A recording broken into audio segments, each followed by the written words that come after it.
pledge allegiance to the flag of the United States of America and to the republic for which it stands, one nation, under God, indivisible, with liberty and justice for all.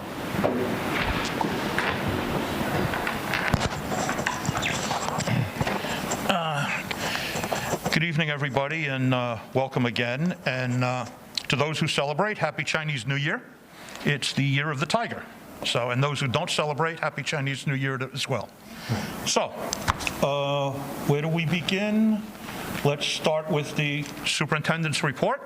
Good evening. We have two special items tonight and then a few comments to follow. It wasn't that long ago that we launched a study, a complete top-to-bottom third-party study of our technology operation. That included educational component of what we do with our technology and the technical end a little bit too.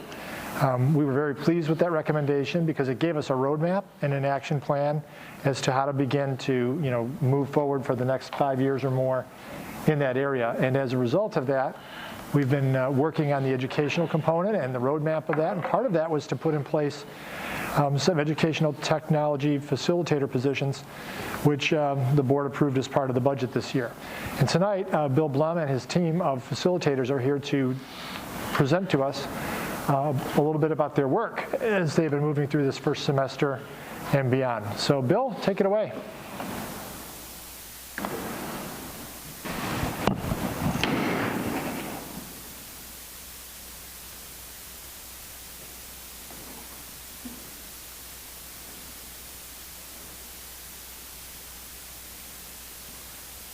Thank you for inviting us here tonight to present on the work that we're doing with the technology integration into the classrooms and the buildings, and also the work that the Edtech facilitators are doing with our teachers in the buildings.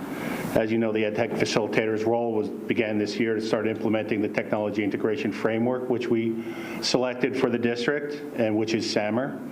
I'm going to present a few slides for you and then ask each of our Edtech facilitators to share the great work they've been doing within the buildings with the teachers around SAMR and the computer science and digital fluency standards. Tonight we have with us Jen Batts, Tom Paccini, Dave O'Neill, Anthony Rich, and Rob Heineman from the different buildings. And they'll go through with different explanations of SAMR and the digital fluency standards and what they're doing in each building to show you what's taking place. So our goals this year for the Edtech facilitators were to introduce the SAMR and the New York State digital science, computer science and digital fluency standards for our teachers and make them aware of it and coach them on it, coach the teachers around the SAMR model while identifying where the SAMR is currently being used in their lessons and where it already exists within their classroom use. To collect and develop examples of SAMR and that illustrate what would be taking place in the different grade levels, providing teachers a reference and also the ability to identify and differentiate the levels of SAMR within their own curriculum. The last piece was to identify the digital fluency standards that are being used within a teacher's current lessons and create awareness by showing how those lessons align with the standards and to be able to coach and work with the teachers on where those standards fit within their curriculum. This is the SAMR model, and you'll see it multiple times as the presentation goes on tonight. And our Edtech facilitators will talk to you about what they're doing at each one of these different levels of SAMR within the buildings. So I'm going to let them present and explain this more to you, but these are the different stages or different levels of SAMR as it comes to integrating technology into the curriculum. And for the digital fluency standards and computer science standards, these are the 5 main areas that they have selected for the standards. The impacts of computing, computational thinking, networks and system design, cybersecurity, and digital literacy. And I have a small video that I'll share with you that goes over the overview of these. Our world is constantly changing, and it's technology that's driving that change, transforming every aspect of our lives, disrupting industries, and reshaping the way we work, learn, and communicate. And in the future, technology technology will have an even larger impact on the types of occupations for our students. It's been estimated that 65% of children entering primary school today will end up working new jobs that currently don't yet exist. Many of these jobs in technology and computer science will offer significantly higher than average pay. And even if students don't pursue a job in these fields, one thing is clear. The number of jobs that require competent technology skills are growing, and the number of jobs requiring no technology skill are shrinking. It's indisputable that technology plays a significant role in our modern society and will continue to do so in the future. But with this impact and reliance on technology comes both negative and positive effects. Issues like ethics, safety, citizenship, and equity, just to name a few. It's not enough to simply provide the access for students to lead productive and successful lives. It's vital that they know how to use and understand digital technologies. For this reason, the New York State Computer Science and Digital Fluency Standards were designed. These standards were authored by a statewide group of experts on computer science and educational technology with representation from all New York State regions, community types, and stakeholder groups. The standards are comprised of 5 concept areas and are expected to be fully implemented by September 2024. They were designed to be developmentally appropriate for all students, ranging from early elementary to secondary. Some of the skills include understanding the essential features of digital technologies, why and how they work, how to create and communicate, and how to be safe when using them. The end goal is to prepare students at all grade levels to make a positive global impact by demonstrating and understanding each of the 5 concept areas. As educators, we must prepare all students to live and work in our dynamic, technology-driven 21st century world. The New York State Standards for Computer Science and Digital Fluency are simply the first step.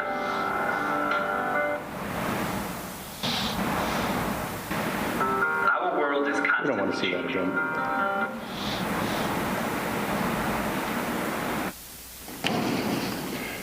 This is the timeline that is in place for the digital fluency standards and computer science standards. Right now, we are currently exactly where we should be with the awareness and building capacity for these standards. And then as we go through the slide presentation at the end, I'll share with you some of the goals for where we should work on for the second half of the year. Those goals will change a little, but those will be the goals for us to come back next year and continue working on this. So I'm going to now introduce Jen Batts from the Waverly School and let her present the work that she's doing.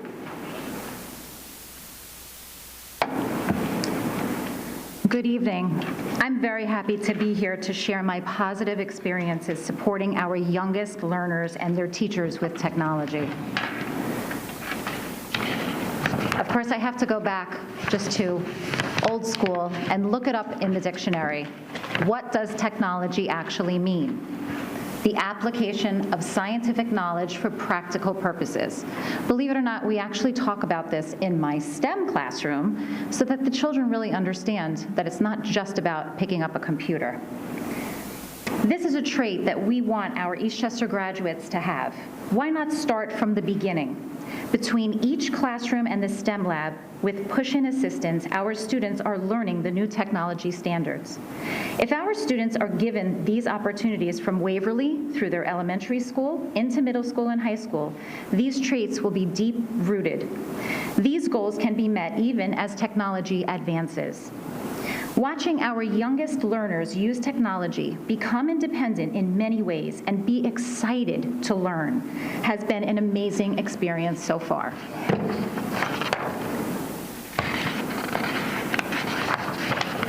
As the Waverly Tech Ed Facilitator, I have been introduced as the Edtech Facilitator at the very first staff meeting. I shared my position goals and guidance. We received 4 Chromebook carts in mid-October. These carts were strategically placed in 4 areas to accommodate both grade levels and building levels at Waverly. 4 Google Sheets were created for classes to reserve Chromebooks multiple times per week, and the teachers are signing up for them. We also received a Chromebook cart to be used in the STEM lab to teach and strengthen our new technology standards. Guidance was provided to share standards during Tech Ed push-in classroom time, built into the schedule on a daily basis. Each teacher received a copy of the standards and the SAMR model in hand. I know it's not technological, but it's on paper sometimes it's easier to read. As I visit the classrooms, I model standards, encourage teachers to use technology in different ways, and share ways they can support their students with technology. As you can see, there's a picture of my messy Chromebook cart and myself with a class. Integrating SAMR. Some of the ways that I use it: by guiding our teachers and students with the new technology, by managing 20 to 22 students on Chromebooks at the same time, interacting with email. I've actually received a lot of emails from some of our students, and the teachers have as well, which is something that they really need to understand to do. They need to understand their digital privacy. They need to log in, understanding how to search a topic digitally, showing teachers how they are already using SAMR in so many different lessons, replacing traditional teaching with technology, and involving students with class research projects and school-wide. We actually just had one that's still ongoing, and it is the shadow challenge, to put a picture on a slide of themselves with their shadow, because tomorrow is Groundhog's Day.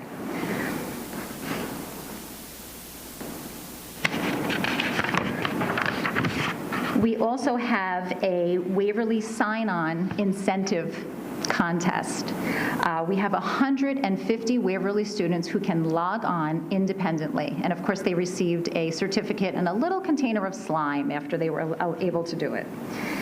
This actually includes an entire first grade class, and that's the class right there. And they're all giving their thumbs up because they were very excited that they were the first class to do it. This is an example of SAMR like Bill was talking about. The S is for substitute, using a digital copy of print, like a story or picture, and reading or listening from the smartboard. Assisting teachers to find more digital copies of print that they use in the classroom or to deliver a lesson. A is augmentation, using the keyboard to spell words, augmenting a child's ability to identify letters in print as well as through the keys. Assisting teachers in teaching their students where the letters are on the keyboard. For a 5- and 6-year-old, it's a little harder. Understanding they are all capital letters, yet typed lowercase, and how to capitalize. M for modification, learning a child's address and now learning their email address and password. Creating a motivator to learn email addresses and passwords, assisting teachers with this task through classroom push-in time and STEM class. And R for redefinition, using patterns to decode a word and now using patterns to code movements of a robot or coding program. Encouraging teachers to use coding sites to encourage digital patterns and using robots in STEM to promote this standard. As the Tech Ed facilitator, I have observed teachers and students' technology, knowledge, and comfort expand in a very short time. These skills will benefit our youngest learners and will be the building blocks for their future learning. Thank you so much for this opportunity. I'd like to introduce my colleague, Anthony Rich. Jen probably should have gone last, because she's a hard act to follow. First of all, I'd like to thank the board for putting these positions back in. This is a position I've held not only in the 90s, but right through the 2000s when I was a classroom teacher, and then was pulled from the classroom to be a full-time technology facilitator. So this is a position that's been a long time coming, and the schools really needed the support, both teachers and students. So what we've done with Greenville is we introduced the SAMR model during the first staff meeting back in August, and we held the SAMR workshops during professional development days. Mr. O'Neill and I co-created the Edtech Facilitator website and set up a way to book appointments with us, both in person, virtually, and with video demonstrations. I conduct a morning walk through the building and provide just-in-time support and assistance with technology integration and give tips on how to take lessons to the next level in the next SAMR level. I provide support in the use of technology in the classroom to both teachers and students. and provide a daily student drop-in support from 8:30 till 9:15, where students can drop in and I can help them with any issues they might be having, such as, Mr. Rich, how can I insert this video into my Google slideshow instead of hyperlinking it?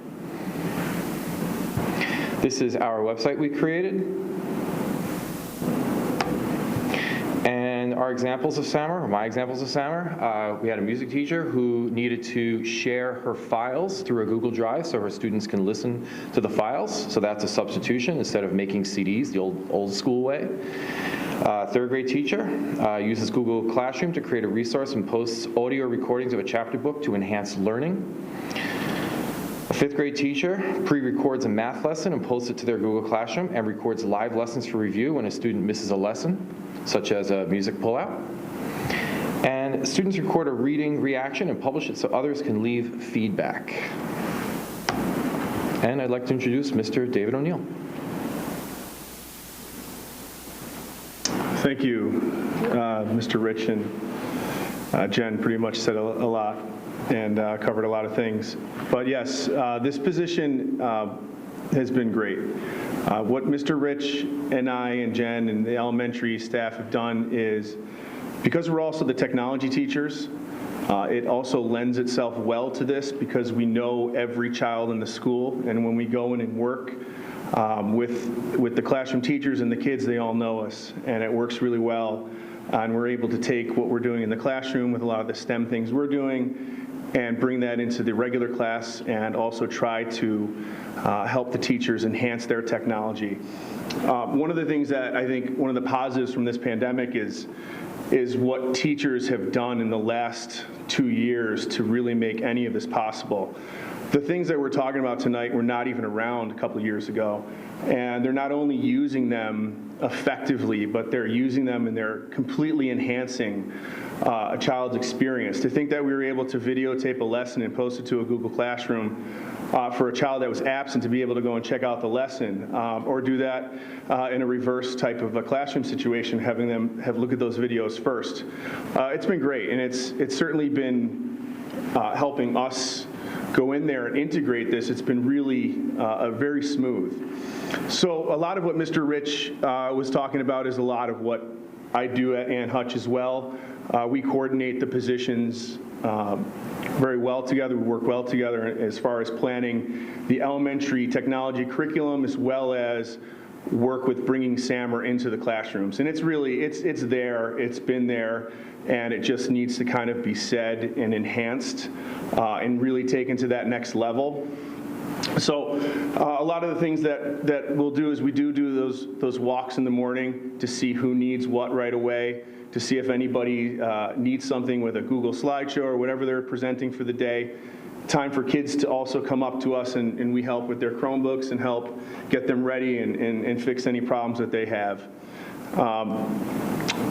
A good way of kind of describing how SAMR is used with one kind of assignment.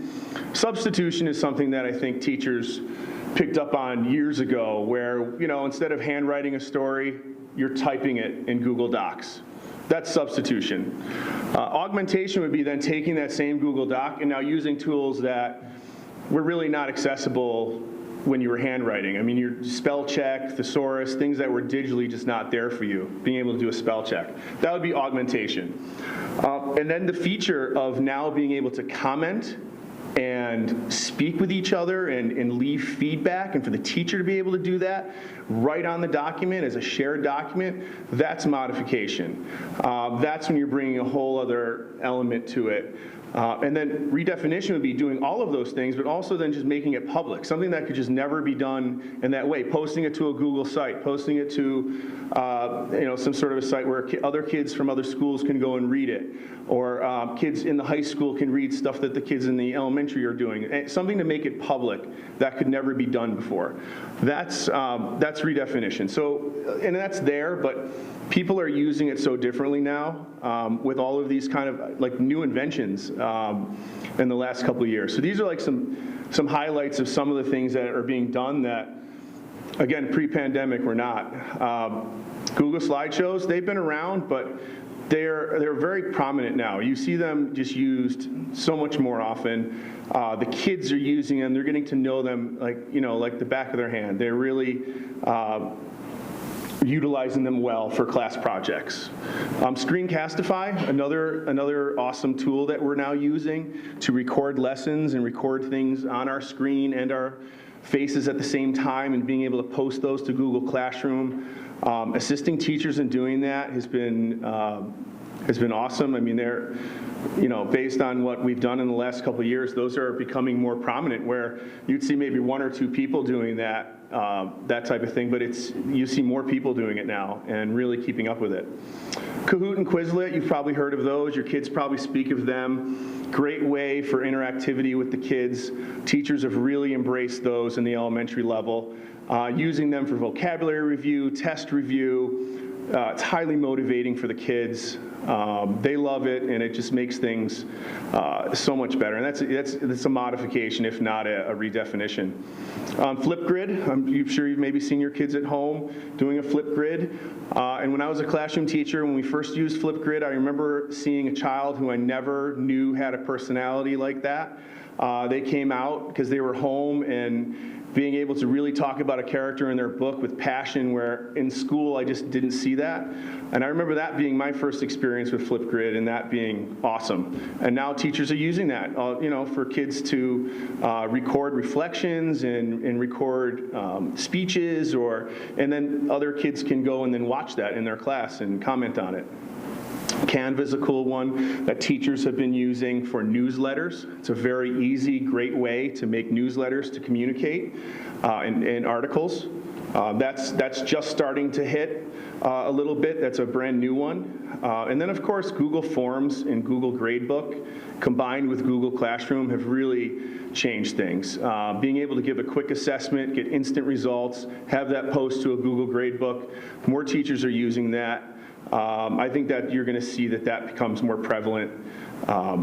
It's just a great and efficient way of administering assessments and quizzes and check-ins, and just to see how kids are doing.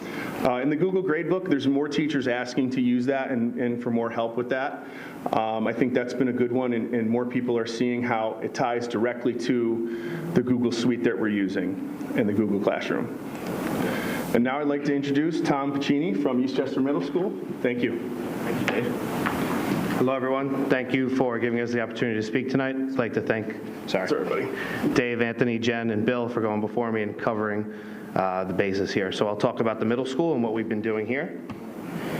We started off the year with, just similar to everybody else, with an introduction at the first staff meeting, introducing SAMR, introducing the Fluency standards, and then similarly holding a PD on Election Day, which was a really good workshop PD that we had. Following that, or before that, we created an Edtech website for the middle school, which covers the SAMR info, videos, graphics, the digital fluency standard information, meeting request form where teachers can request to meet with me, and a blog. Throughout the year, I've collaborated with the teachers in the school to discuss SAMR and identify which aspects of their current teachings are already examples of SAMR.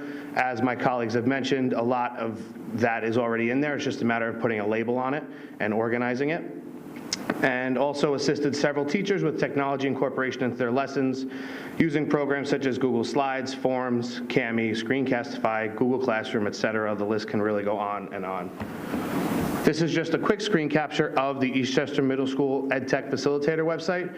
On the top, you'll see the sections of home, SAMR, the standards, where they can request a meeting, and the blog, and our homepage. The link is in the presentation if you guys want to look at that later on. And I'll talk now about the examples that I've seen so far at the middle school. These are just 4 examples. There are a really long list of examples. My colleagues are doing a great work, but these are the 4 that I picked for the presentation.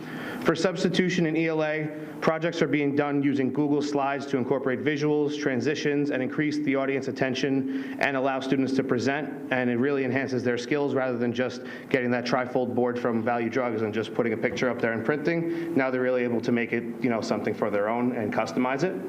For the augmentation, teachers use Pear Deck as a way to display presentations to students and enhance student engagement, and a way to get real-time data from the students. It's really cool to see if you stand in the back of a classroom during a Pear Deck, all the screens will be the exact same. The teacher can have their clicker, click it, and every screen goes to the next one. They have prompts set up, whether it's multiple choice questions, true, false, a mood meter, how are you feeling, did you get the lesson? There's really a lot of ways you can use Pear Deck. It can really fit into a lot of the different levels, but I chose it for augmentation. For modification in math, there's pixel art. Students can answer questions and input answers onto a Google Sheet. Correct answers will result in the change of a color of pixels, and all the way at the end, you'll get a picture. You know, this is taking a worksheet, and it's now self-correcting, self-grading, and the student realizes, okay, I was able to get the picture of, I don't know, the shark, and so on and so forth. And the kids really love it. We try to keep it themed to the year, whether it's the season, whether it's a holiday coming up, but it keeps them involved in it.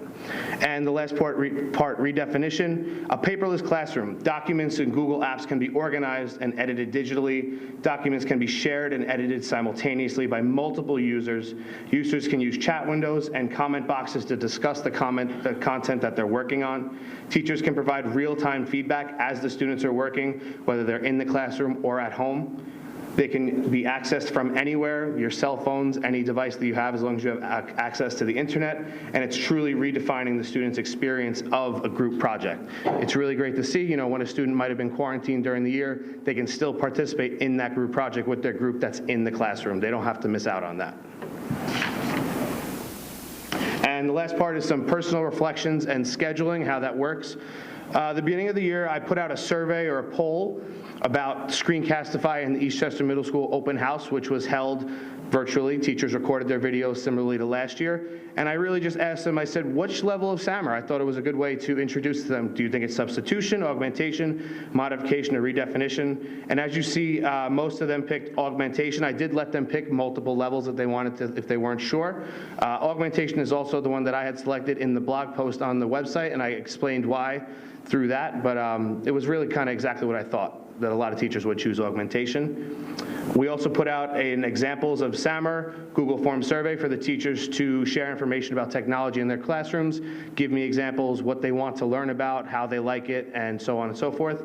If that's also a link, that green there. And the last part is the scheduling a meeting request in Google Form. Teachers can either fill that out. A lot of it has been emails, but that's also there to keep a footprint of it, and teachers reach out to me and we schedule something. Scheduling goes a little different in the middle school. I have 2 free periods, and then I try to schedule it either before school or after school, so I don't always have the same free periods as other teachers, but we make it work. Thank you.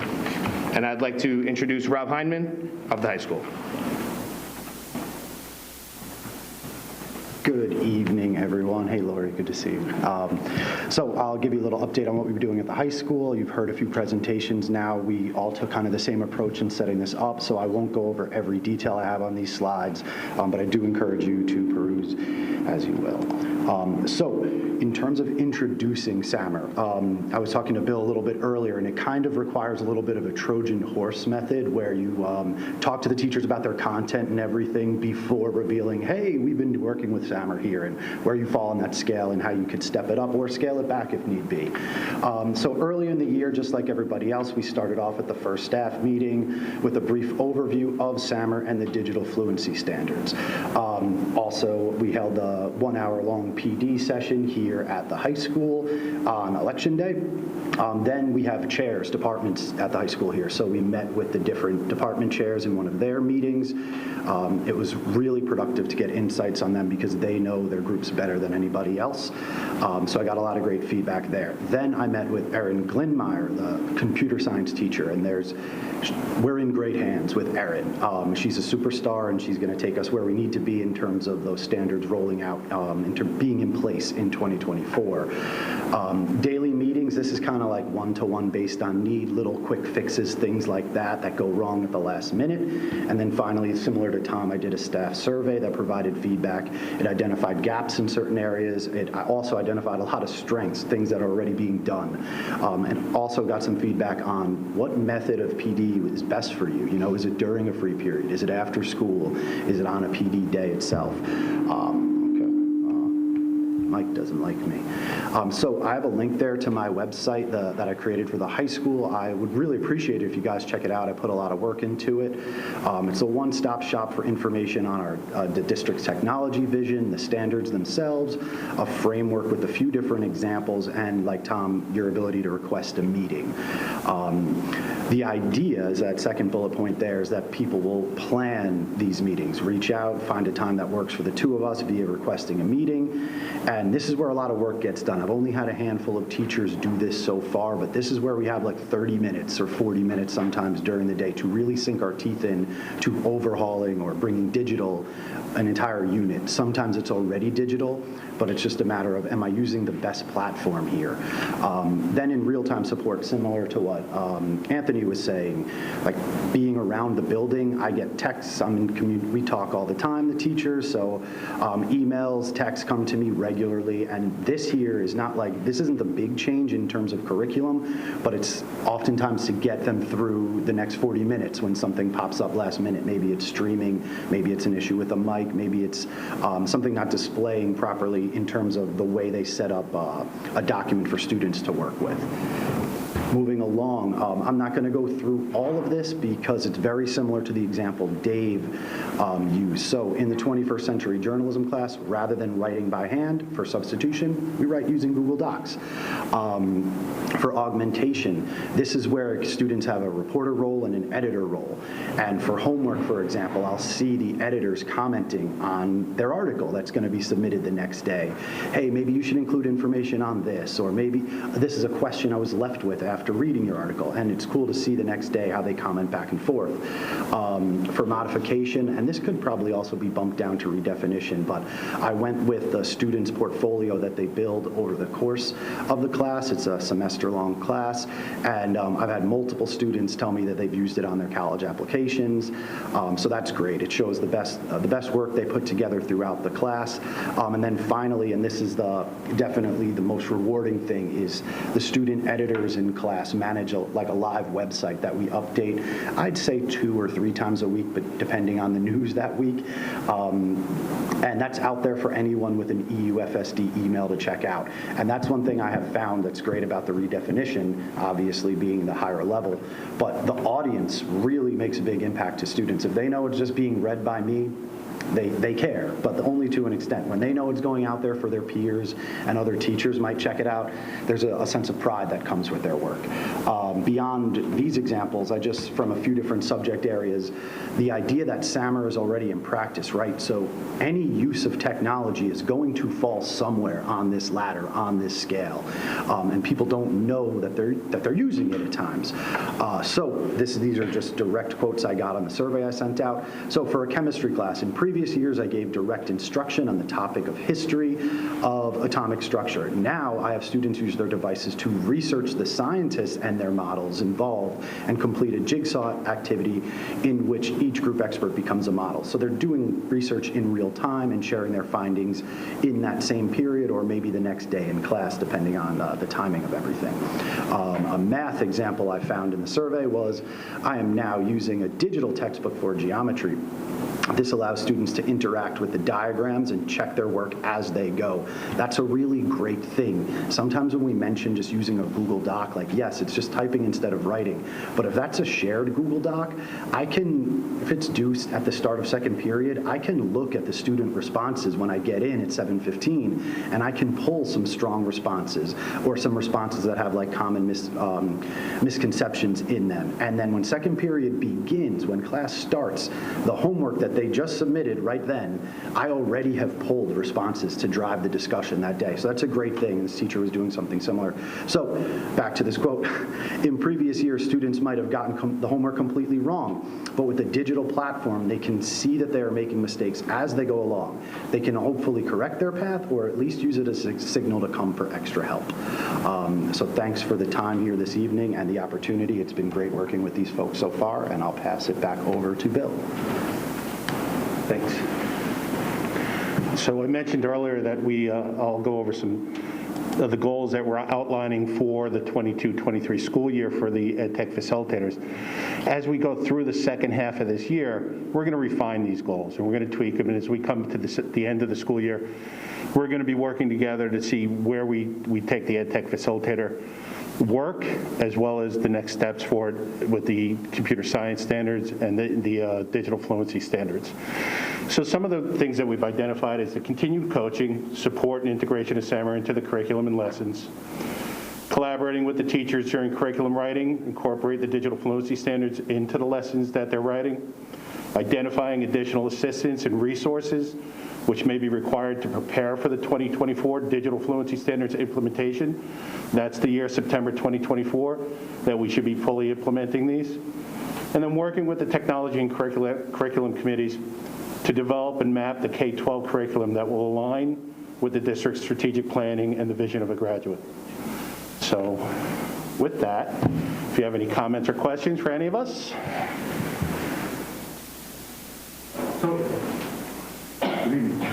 Good job. Exciting stuff. One of the goals that I didn't see that I thought might be interesting is you guys all shared some vignettes of the most exciting, interesting applications of the technology and the SAMR approach.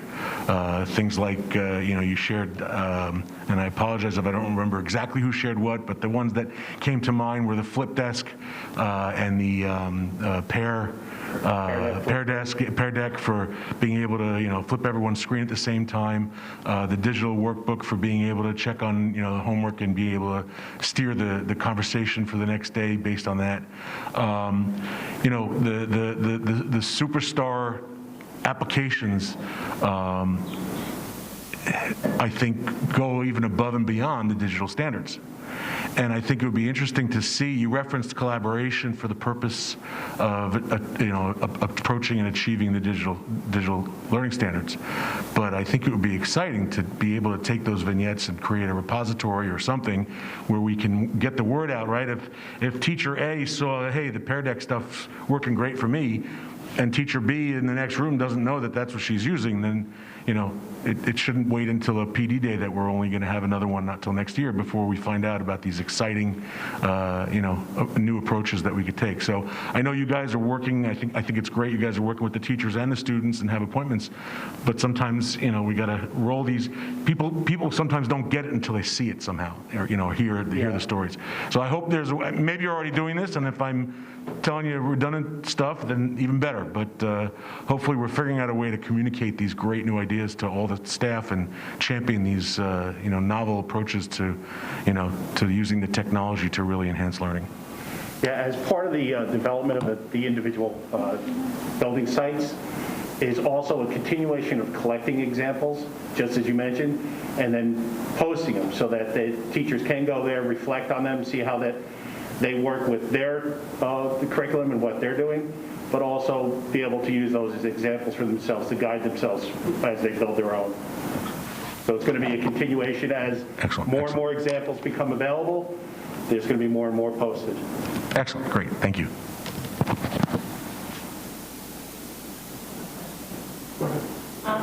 It starts with, I think, a comment, because I don't know if you would agree, but I think that I like the SAMR model, but when you look at the SAMR model, I think the goal, right, is to go beyond the first two levels of enhancement and really push toward the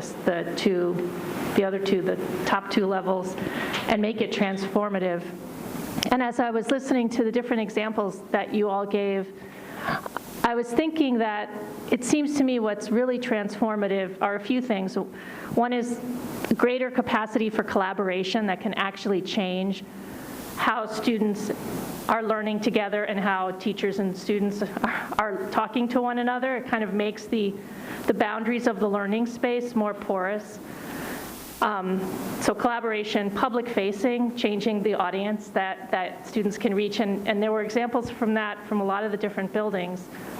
And then I think there's something about the classroom space expanding beyond the classroom space, and we've seen that during COVID with remote learning, but you're also seeing group work can be done in different ways. Your interactions with the staff in your buildings can happen online, expanding the opportunities you have to meet together. And it could be dicier, but it also opens up opportunities for teachers and students to interact beyond the school hours, right? To the extent that, students can reach you sometimes with questions. And I really like the example of how, I think it transforms teaching when you have access to your students' work and then can use it to drive discussion that very day. Like the turnaround can be much quicker. So that really is transformative. So I guess my question is, like, what do you think you need to sort of realize a little bit more of those transformative techniques and embed them into the culture? I think it's beyond time, which is the time is a factor. Like what would help? What are the resources? You mentioned, Bill, resources and thinking about resources to meet these standards, but what are the resources to really start transforming the culture of teaching and learning in meaningful ways that would enhance collaboration, expanding public-facing kind of opportunities for students, and kind of making the boundaries of the classroom space a little more porous so students can work together more? I think we could all, if anybody has any comments on this, part of it is the continuation of the PD that's being offered, not just this year, but at the end of this year, we're going to sit as a group and actually focus on what PD should be offered next year for the teachers to expand their abilities to do these different things within their lessons and curriculum, and to be able to do that, just exactly as you mentioned, but then also for time. You say not time, but the time that the EdTech facilitators have to meet with people and not have the ability, and this is a horrible time. You can't get substitutes, you can't get anybody, so you can't pull a teacher out of their lesson or their classroom to be able to have a PD session. There's nobody to fill in.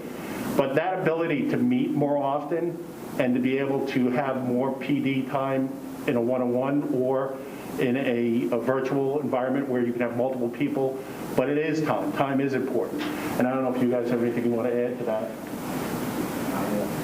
I agree. Bill, Cheryl, the only thing I'll add to that is when John Blazer and I were the facilitators for K-12, I was K-5, John Blazer was 6-12. I met with every single teacher once every 2 weeks, K through 5. So it was an hour, there was a substitute available for each of those teachers, and I know Dave and Claire and Jen were all part of that, and they might talk about the ability for that much time for professional development and lesson writing with your grade level. So I don't know if one of them wants to make a quick comment on how that was transformative. You're looking at me. I'm looking at Dave, Claire, and Jen. And I'm going to, we'll you and discuss John, this. just a quick follow-up question. You and John weren't teaching at that point, right? No, we were full-time technology facilitators. Right. And that'll be part of my budget conversation this year. You're all full-time teachers. The point is, You're it's in the time. classroom full-time. Yeah, I was in the classroom, that was how I learned how to use the smart board. That was, we all started, together. So, but I was a teacher teaching it. So it was really a very good amount of time that we were able to sit down. And unfortunately, like Bill said, you can't even get a sub for anything right now. So that's something that we would definitely try to plan for the future, though, as things get better. Any questions? I have a question. Two-part question. And my first part is, this is very impressive, so I commend you all for your work. But my question is as follows, that we have kids down at first grade doing email. Are they protected from spam? I mean, are they getting ads for the latest Disney movie or toys? Or I look up something on Google and like 3 minutes later I get 25 ads. I looked at a flight and I'm starting to get ads for car rentals and hotels and, No. How do we protect? They don't have, that is not, in the Google environment, in the Google workspace, that is not pushed down to on the student, what the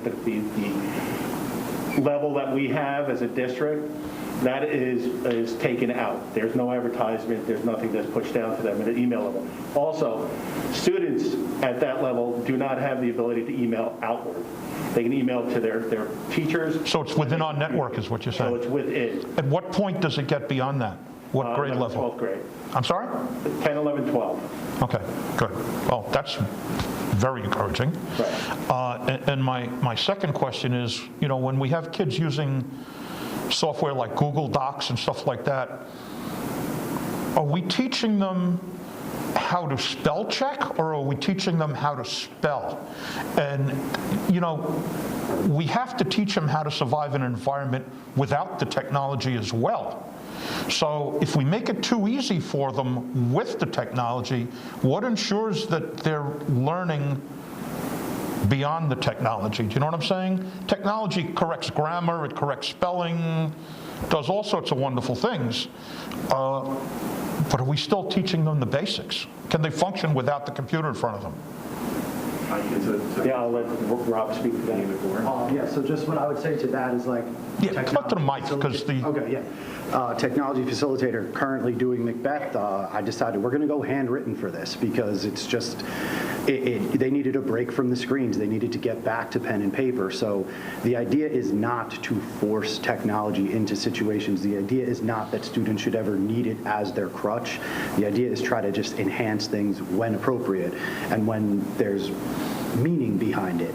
So that's what I would say to that. And in terms of Cheryl's question before, I would really just say, like, you have great teachers here. I'm speaking for the high school I know personally, like great teachers here who have 15 years of data that some of it says like, hey, I might not need these tools that you're offering. So I do think like some type of incentives would really go a long way toward pushing people to get more involved. But to kind of answer both of those questions, most of what's being done is not like on a screen or being typed. I think last year it was used almost across the board, but from what I've seen in the high school, I can say a lot of people are pulling back in a big way this year and going back to the pen and paper. So.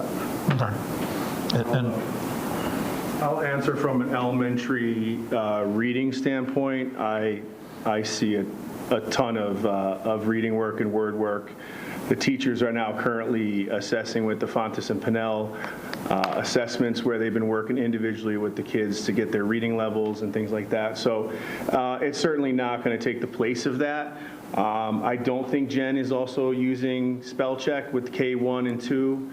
Well, in second grade, they're not using spell check.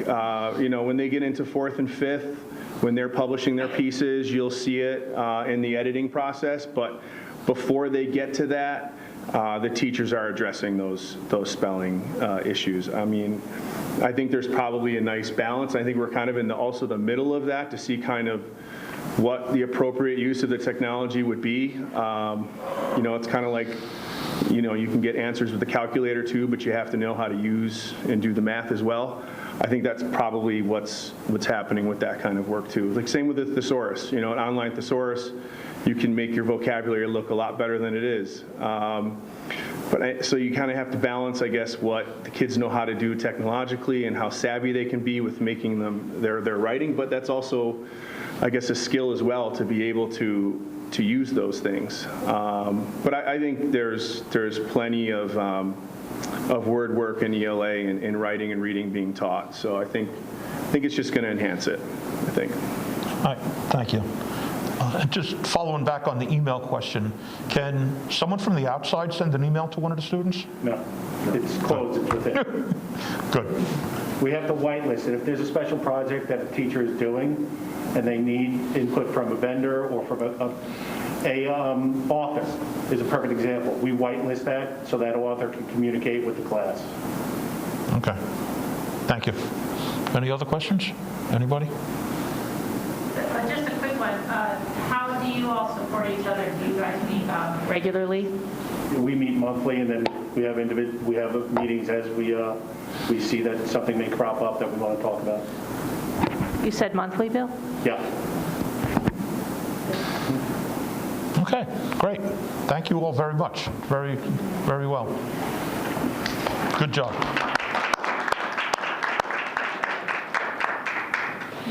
It's really exciting to see the movement Made in a very short period of time. And what I find encouraging as well is the strategic nature of it. Again, you have a needs assessment that was conducted. and you see evidence of the district mobilizing around what we've learned to begin to take some steps. And I appreciate the question that was asked about, what is needed to go forward, because this was just a first step. I recall when I first came to the district, people really lit up and were very proud about the fact that this district has a proud history of being technology leaders in educational technology, and really had innovated a lot. And I think, over the course of the Great Recession, budgets got tight. The positions that you heard Anthony reference, had to be reduced, I believe. I wasn't here then, but I think that's what had to occur. And that was, very true all over the place. That was the world we were living in. But what I have to commend everybody for here in the district is recognizing, hey, it's time to see if we can get, pick this up again and see where we are and where we need to go. And everyone's done that very well. And I think there is a lot more that can be accomplished as these wonderful professionals keep moving forward. And I'm also very pleased with the collaboration that's been happening. You're seeing it at all levels. The instructional department, Scott Wynn and Bill meeting regularly, making sure this gets integrated. Bill integrating with not only these facilitators but others to create action plans that move along. And now, as Bill indicated, you'll probably see some things in the budget that will reflect some next steps that are needed. So if you like what you see, then just understand that it may be time to continually invest a little bit more and a little bit more in order to see it progress. But whatever the budget will allow, whatever the budget priorities end up being, I'm just really encouraged at the movement, the motion, and how in this pandemic that has really, forced so much change just out of necessity. You're seeing people who learned and took what they learned and built on it, and starting to institutionalize it, for lack of a better term. They're starting to make it part of the fabric of how we do things, and a really nice balance, to the point of recognizing that, not everything is digital, right? There's a nice balance, and they're finding it. Really proud of you, really appreciate all that you're doing, and urge you to just, want to cheer you on and urge you to keep it going. It's just fantastic. And another presentation we have right now is from Dr. Noreen Urso, who's our Assistant Superintendent for Pupil Personnel Services and also oversees special education. She's here tonight to talk with us about the many happenings in special education, to give us an update, to bring us up to speed on the many things she's been working on. She and her team have worked incredibly hard and always have, and especially in a year like this, where so much has been going on with regard to the pandemic and the impacts to that on systems, including special education and the social emotional needs of children. She's got a lot to talk with you about, I'm sure, tonight, and we look forward to hearing more. So thank you. Thank you. Thank you for having me. I'm going to give a brief update on things that are going on in the Pupil Personnel Department, Special Education Department. I'd just like to thank Erin McGee and Christy Garin Melito for being an integral part of our program and these programs and things that we're providing for the students. I'd like to start with we implemented this year a district-wide co-teaching consultation program, district-wide. So we had the GNR Inclusive group, Dr. Eileen Rice, who specializes in working with educators to support inclusive programs, provide all co-teaching teams district-wide with some professional development on January 3rd when we first came back from break. Participants included general education teachers, special education teachers, teaching assistants. At the elementary level, it was kindergarten through 5th grade co-teaching teams in the areas of ELA and math. And at the secondary level, it was the math co-teaching teams. We focused on math at the secondary level. because math is more content-driven at the secondary level, and the need for differentiation and scaffolding is much more significant. Also, at the secondary level, we have co-teaching teams in all 4 subject areas, so we really needed to focus it down to one area. And the teachers actually wanted to do the math, so we focused on the math. Also, math is an area of more difficulty at the secondary level for some of our students with disabilities.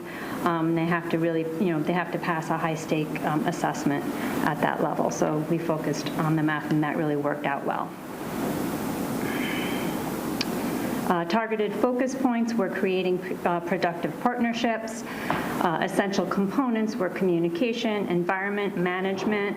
How do teachers set up classrooms? How do they co-plan to meet individual IEP goals of students? Behavioral expectations. What are the behavioral expectations for the classroom? How do they plan for those behavioral expectations? We've had co-teaching in the district for a while. Our teachers are really well-versed at co-teaching. And this is an opportunity to really sort of like bring this across the district and just do some extra and give teachers extra support. Planning, collaboration, routines, strengths and weaknesses. How are we planning? How are we collaborating? What routines and structures do we have to have in place? What are the strengths and weaknesses of each of the the general education teacher, the special education teacher? How do they work together? How do we create barrier-free instruction for all students in the classroom, all learners in the co-teaching classroom? Planning ahead is critical to meet a student's individual needs. Some students need movement breaks. Some students may need visuals. Some students process slowly. Some students have poor recall. Some students might be sensory seekers. So how do we plan for all of those students in the classroom?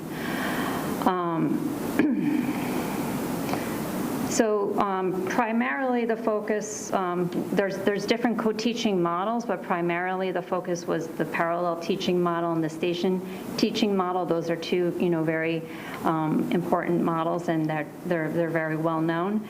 Parallel teaching is typically 2 groups. Both teachers teach heterogeneous groups the same skill. So you break down those groups into smaller groups. The teachers are able to have more awareness of skill development. You can focus on students' strengths and students' weaknesses, so you can focus on all of the students in the group. You can strategically group students, so if you have, for example, 2 students in the classroom who are sensory seekers, you can split those students into different groups. Station teaching, it's typically 3 groups. They're still heterogeneous groups, but you can do targeted skills, skill focus. You can break down the standards into smaller chunks. You have an independent group where you can practice, reading skills, tiered work, review of concepts, technology. You can, have students work independently on IXL or Lexi or one of the technology programs. Teachers can support individual needs. They can collect data in those smaller groups more easily, and there's more student participation. And again, you can set up stations for barrier-free instruction so all students, can access the learning. So this is a multi-year initiative, and we really put this in place, partly because of the pandemic. Kids came off of hybrid and remote, and we really wanted to focus on working with teachers and students in the classroom, who have IEPs and special needs. So this is a multi-year initiative. We had the professional development in January. In the spring of this year, the district administration will follow up and get feedback from the staff. What worked, what didn't work, what do we need to do differently? We can share across grade levels, across buildings. This can be done at faculty meetings, grade level meetings, curriculum planning meetings. And then in the summer, we're going to do focused group work with our GNR consultants. we'll select teams district to go to do the summer work. So we're going to select specific teams. We obviously can't train everybody over the summer, so we'll do a cross-section of teams across the district and do summer work. And then next year will sort of be the meat of the program. We'll do in-person instructional coaching with the consultant. So it's in-the-moment coaching, planning, strategies, differentiation of curriculum. So this is really where we can focus our work with different teams. We can focus on different content areas, so we could really kind of pick where we need to have that, that coaching. And then we'll have inter-visitations among schools, classrooms, and buildings, so everybody can come together and share. Okay, so that's co-teaching. I want to thank, Erin McGee for, implementing this, and also Mr. Nguyen was a part of this program and initiative. Okay, so bus driver monitor and training. I wanted to share a little bit about, what we've been doing with our bus monitors and bus drivers. I want to give a shout out to Nicole Dulce, who's our transportation supervisor, who really was the one who implemented this program. We've been doing this for maybe 2 or 3 years now, and what it is we have the special education administrators and the transportation supervisor, Ms. Dulce, work and train our bus drivers and monitors who operate the small buses. So the training was completed on October 22nd. The focus points were to review best practices and safety measures. We stressed the importance of knowing your students, how they are part of our team. We addressed challenging behaviors and functions of behaviors that may occur on the bus. We provided the bus drivers and monitors behavioral strategies, how to praise students, support students in transitions, how to positively reinforce students. We gave them case examples, and we had them ask questions. And I have to tell you, I've done the training myself. Mrs. McGee and Ms. Melito did the training this year, and I can't tell you how grateful the bus drivers and the monitors are to be part of our team. We let them know that they're part of our team, that we value them. They're the first people that see our kids in the morning. They're the last kids that see them before they get dropped off at school, before you as parents see them when they come home. And they are so grateful that we took the time and we let them know how valuable they are to us and to to our team. So it's really been such a wonderful program, and my understanding from Ms. Dulce is that we're one of the only school districts, at least the smaller school districts, that do this kind of a training for them. So we're really proud of that. Okay, so Crisis Prevention Institute. So a little overview of this is that it's a program that reduces the likelihood of behaviors to occur or escalate. So we train teachers on how to work with students who may have behavioral difficulties. It's a combination of verbal de-escalation strategies, physical intervention for high-risk situations, and it's very rare, but there is training for that as well. Equips staff with decision-making skills needed to assess and address behaviors in the least restrictive setting. It provides them opportunity on how to assess risk, role play, recognize facial expressions, personal boundaries and space. It's a 2-day training for most staff, and then there's a 1-day follow-up. Typically, we sent last year or the year before, we sent out about 18 teachers who were part of our special needs classrooms, and they would leave the district, they'd go to BOCES, they'd miss having to be with their students, and it cost a good amount of money to do that as well. So we decided to train the trainer. So we trained 4 special education teachers, 2 elementary teachers, and 2 secondary teachers to do in-house training. So now we train all of our special needs staff, special education staff, teaching assistants, monitors in school, and now we're also able to turnkey that training to other staff members, like, special area teachers, or, the art teacher, the music teacher, anybody who works with our students with special needs, our crisis teams. So we're just getting this up and running this year. The pandemic has put a little bit of a monkey wrench in things.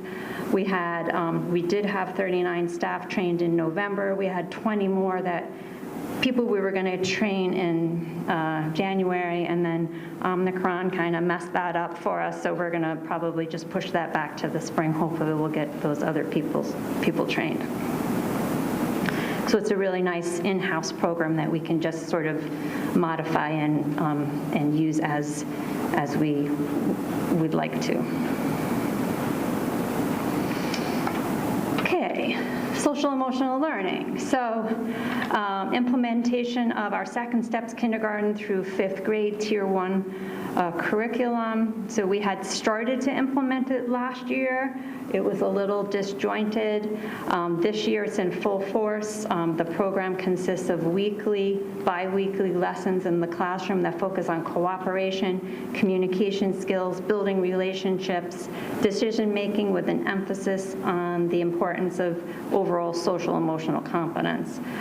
So our elementary school counselors push into every classroom at the elementary level and teach all of these skills. And this has been just a really, really nice program for our students, again, coming off of a really disjointed year with the co-teaching and the remote learning, and the idea that they're getting this instruction in the classroom as they came back from that kind of a school year was a really important thing. And we're really lucky to have our school counselor, elementary counselors. We had put them in the budget last year, and that really worked out well, because that was a really great support for the students, and it really helped solidify that program for this year. So really, they're all doing a great job. We also are continuing our Dbt program, our dialectical behavior training program. That program is more of a tier 2 or a tier 3 intervention program. There are some tier 1 components to that as well. There's group individual sessions. It focuses on mindfulness, dealing with distress, emotion regulation, improving relationships. It's provided by our school psychologists, mostly at the tier 3 level, and our psychologists and school counselors work together at the tier 2 level, and they co-lead groups. So it's a really nice way that everybody is just working together. At the high school, at the middle school, there is a tier 1 component to the DBT program that the social emotional school counselor pushes into every classroom in the middle school and teaches a skill. And at the high school, we have the high school teacher integrating the program into the health curriculum. So she's taking concepts and things from the curriculum and putting that into the health curriculum. So all of the students in the high school will get some exposure to it. Monthly consultation, we still have monthly consultation with all our psychologists and school counselors, with cognitive behavioral associates. That's our consultants that have helped us implement this DBT program. We're probably in our 6th year of the DBT program. So we're really proud of that program, and it's going very strong.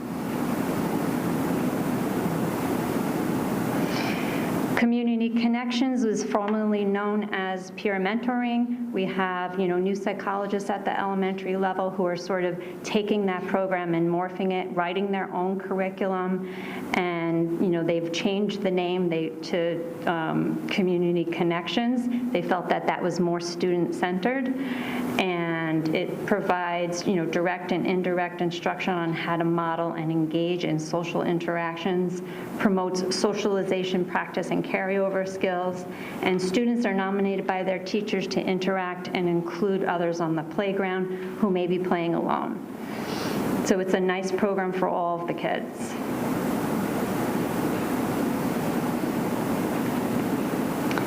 Okay, PBIS. So positive behavioral interventions and support. So last January, I did a presentation on social emotional learning, and I said I was going to look into the PBIS framework or model.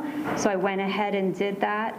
And in May and June, I created a multidisciplinary team. Part of the team was our SEL task force that we had in place, from the beginning of the pandemic, and I had multiple other volunteers from people from all across the district. We had teachers, counselors, administrators. We had a whole group of teachers, and I want to thank everybody participating. I really had a great response from all teachers and staff, administrators that came together to look at the program to see if this would be a good fit for us. The program, and a little bit of an overview of the program, what we looked at was that the PBIS model is a decision-making framework. It's not a program. A lot of people think it's a curriculum. It's not a curriculum. It's just a framework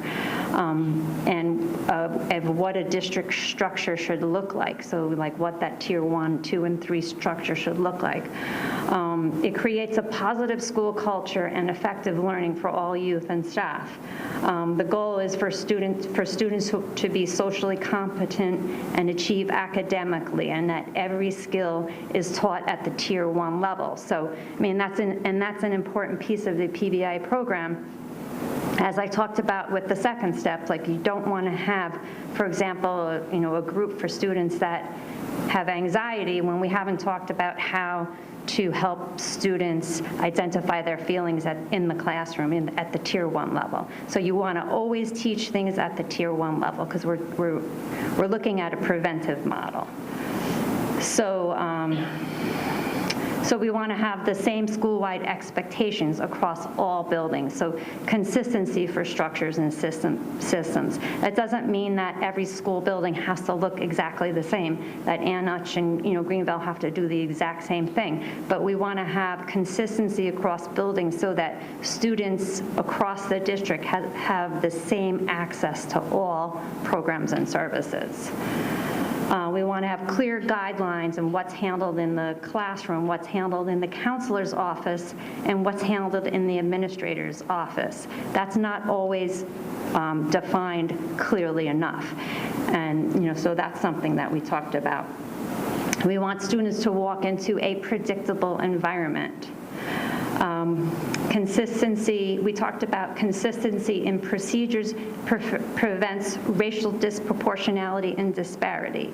So when you have, consistency, then you have, you have a model that's working for everybody.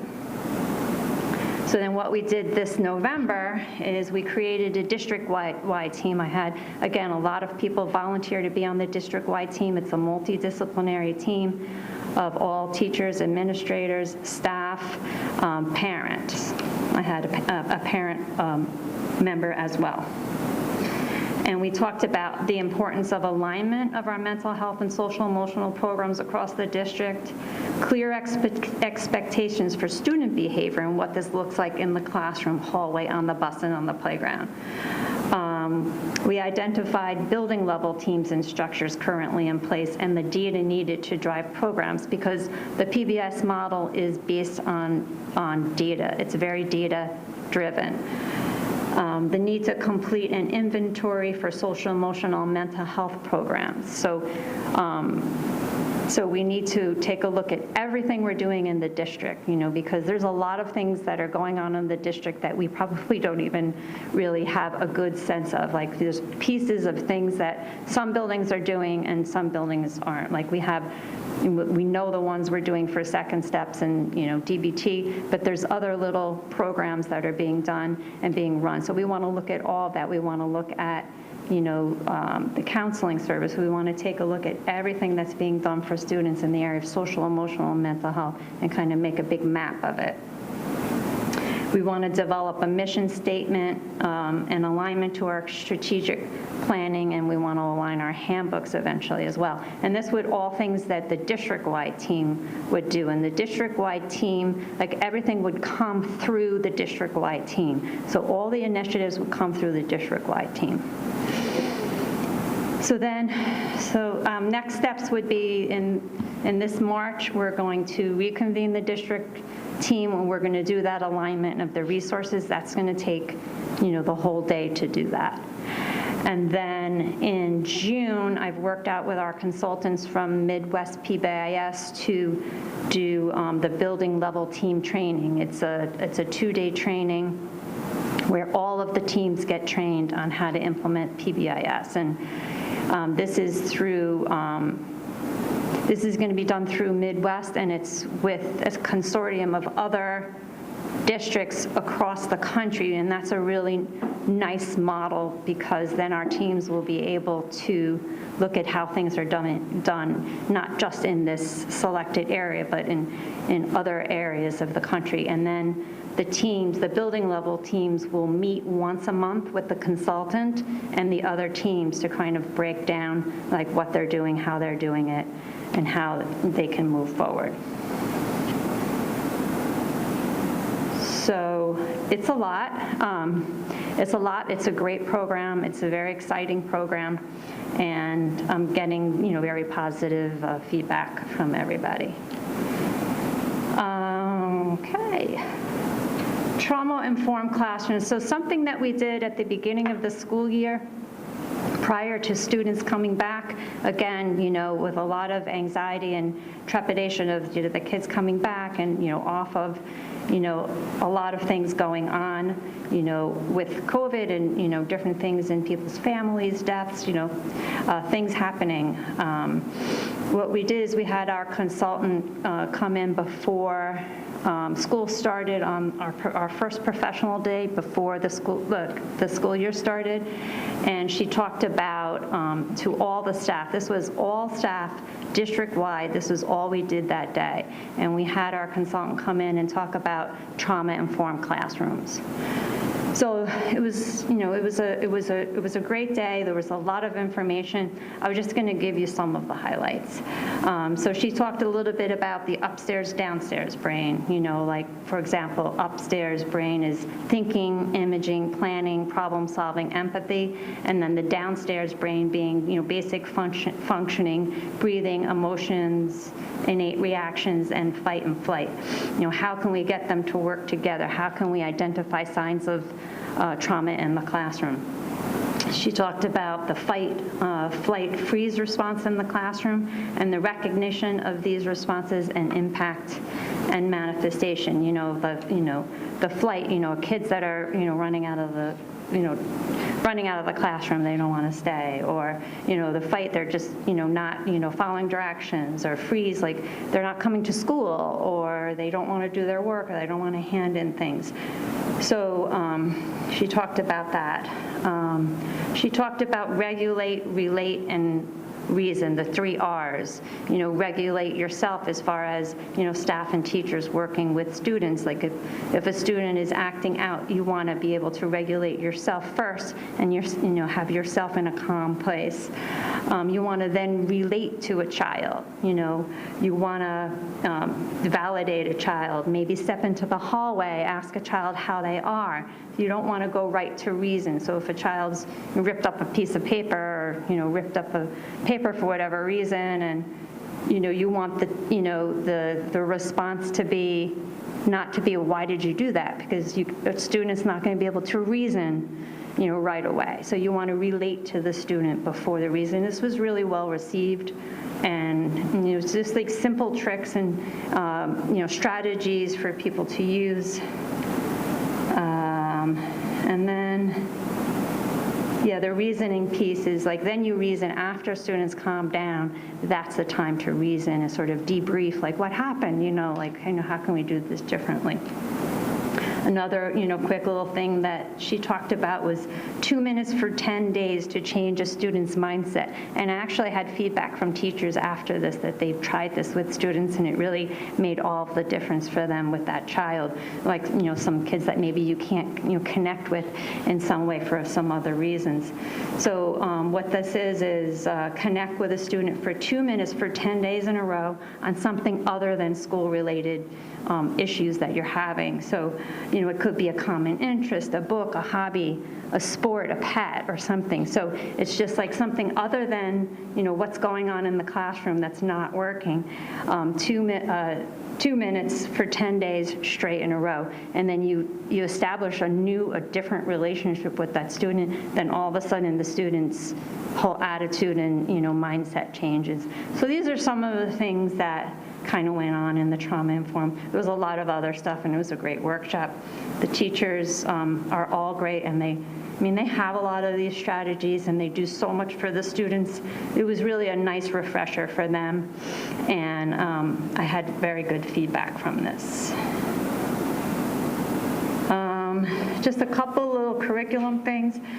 We put in the Fontes and Pinnell level literacy intervention for the modified special class and the ELA class for 6th grade. They have a double ELA period, so we felt like they need a little extra support. That program is also in the Tier 3 reading program for the intervention programs. We also put in Number Worlds, a supplemental math pilot program at Greenville. I had a couple of teachers come to me. They wanted additional support for students in math. Math's definitely a focus that we need to continue to work on with our students with disabilities. So I went ahead and got that program for them. It's a highly engaging research-based intervention that targets the most essential standards. It uses games and activities to elicit concepts, and lessons are scaffolded like from basic to advanced. It applies mental math strategies when solving equations using math confidence, strong focus on computation. It has weekly assessments with pre and post units, so there's a lot of progress monitoring there for students. And it's just another tool in the toolbox for students with special needs who traditionally have a lot of difficulty with math. Vocational life skills, I just wanted to highlight a few things for that. Our students with our most intensive needs in the high school have not been able to go out and do their school to work program because of COVID, because we can't go into the job sites.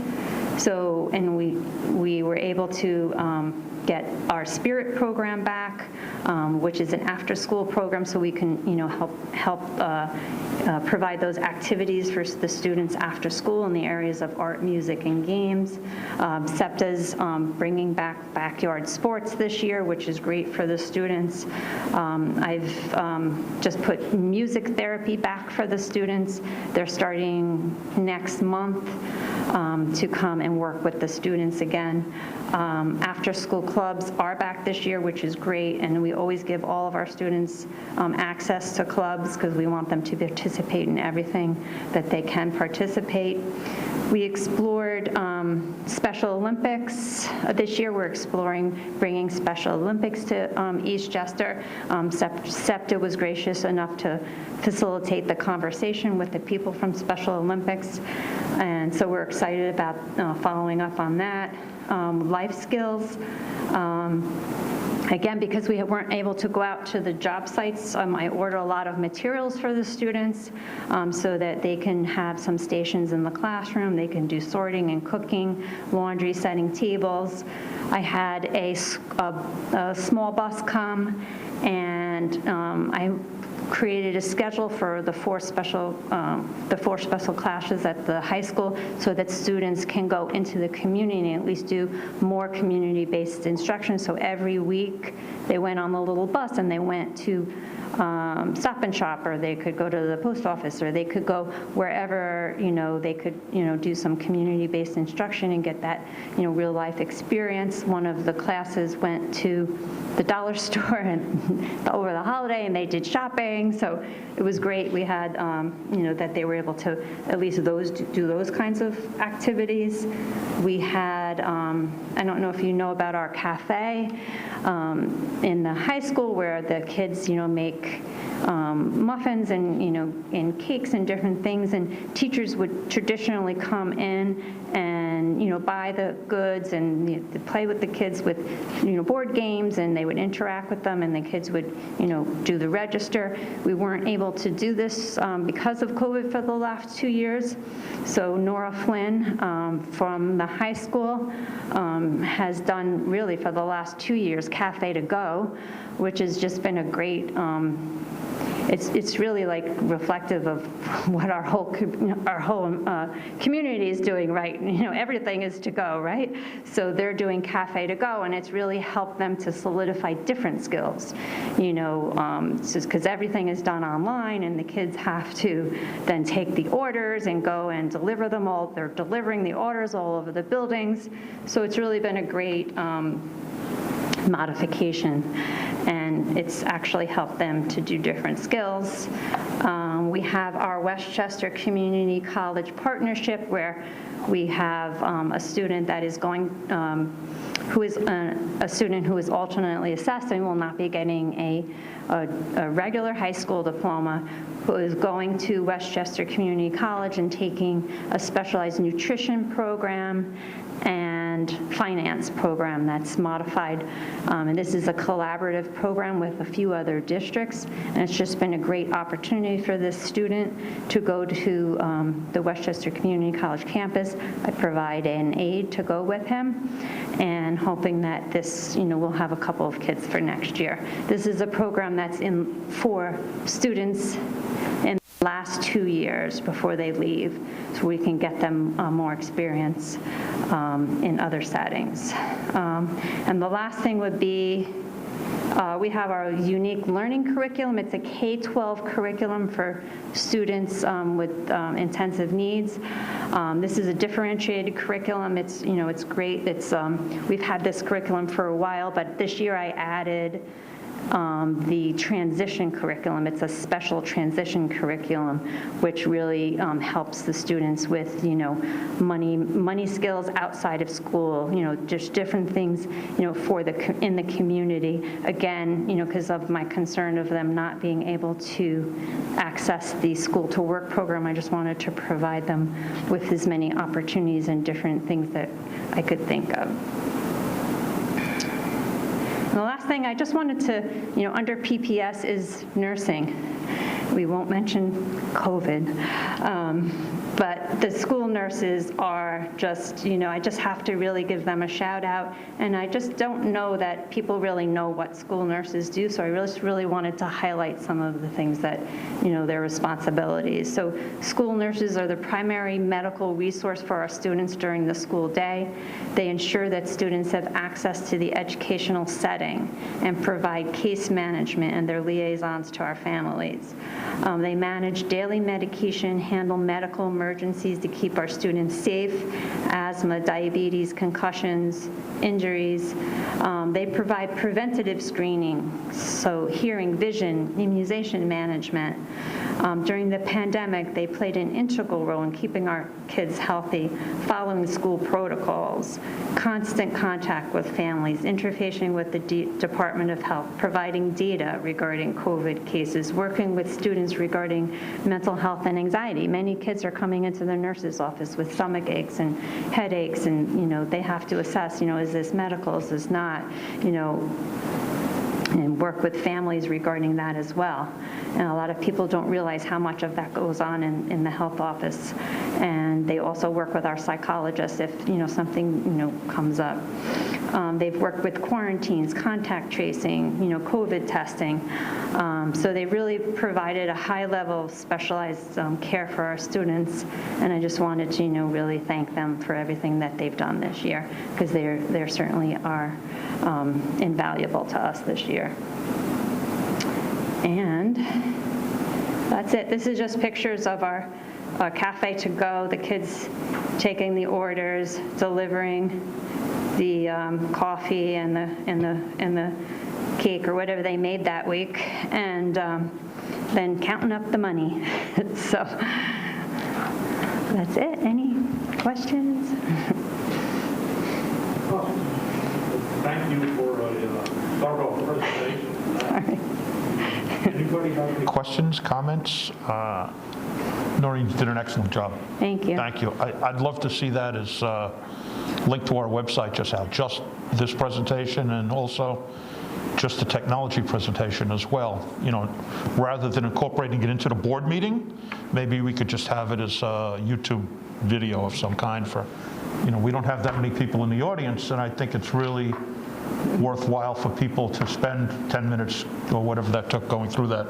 So, I mean, that would be my suggestion, but anybody have any comments, questions? This side, this side? I just have a quick question. You're getting like me. So the Pbis you've been working on now for about a year, and you have consultants, right, that Midwest Pbis Yes, consortium? yes. So I know that there's going to be, you know, summer work.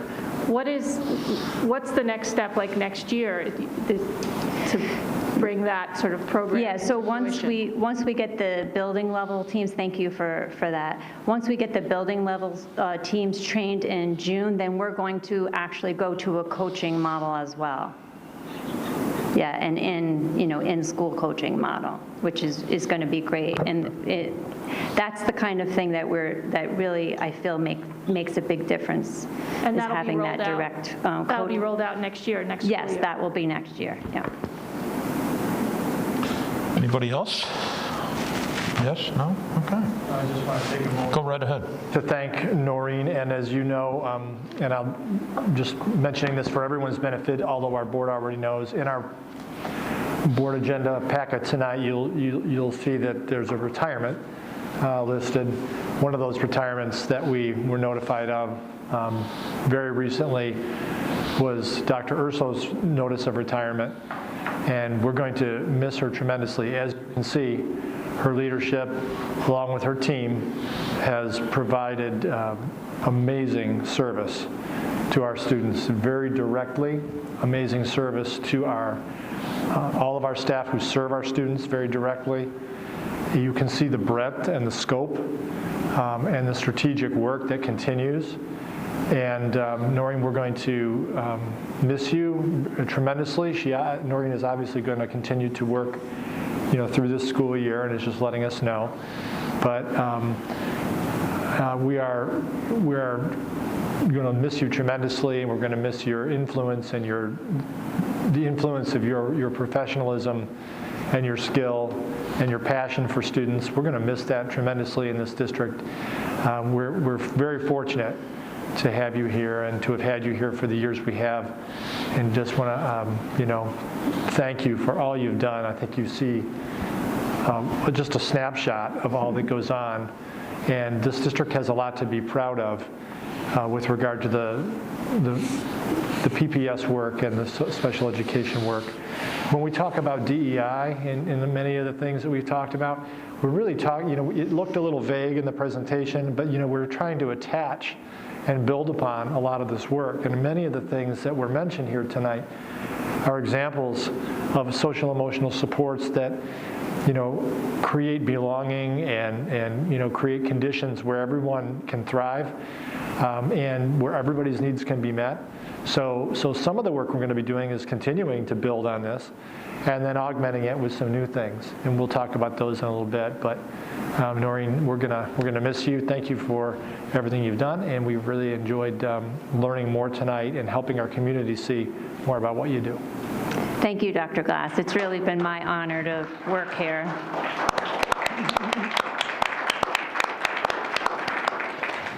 Anybody else? All right. Noreen, I just want to say thank you. Your body of work for the last 20 years or so, I don't know how many years it was, but it's about that, stands for itself. And I'll say something I shouldn't. You're a petite person, but you have big shoes to fill. We have big shoes to fill with you retiring, but thank you for all you've done for the kids and the families in our district. Thank you.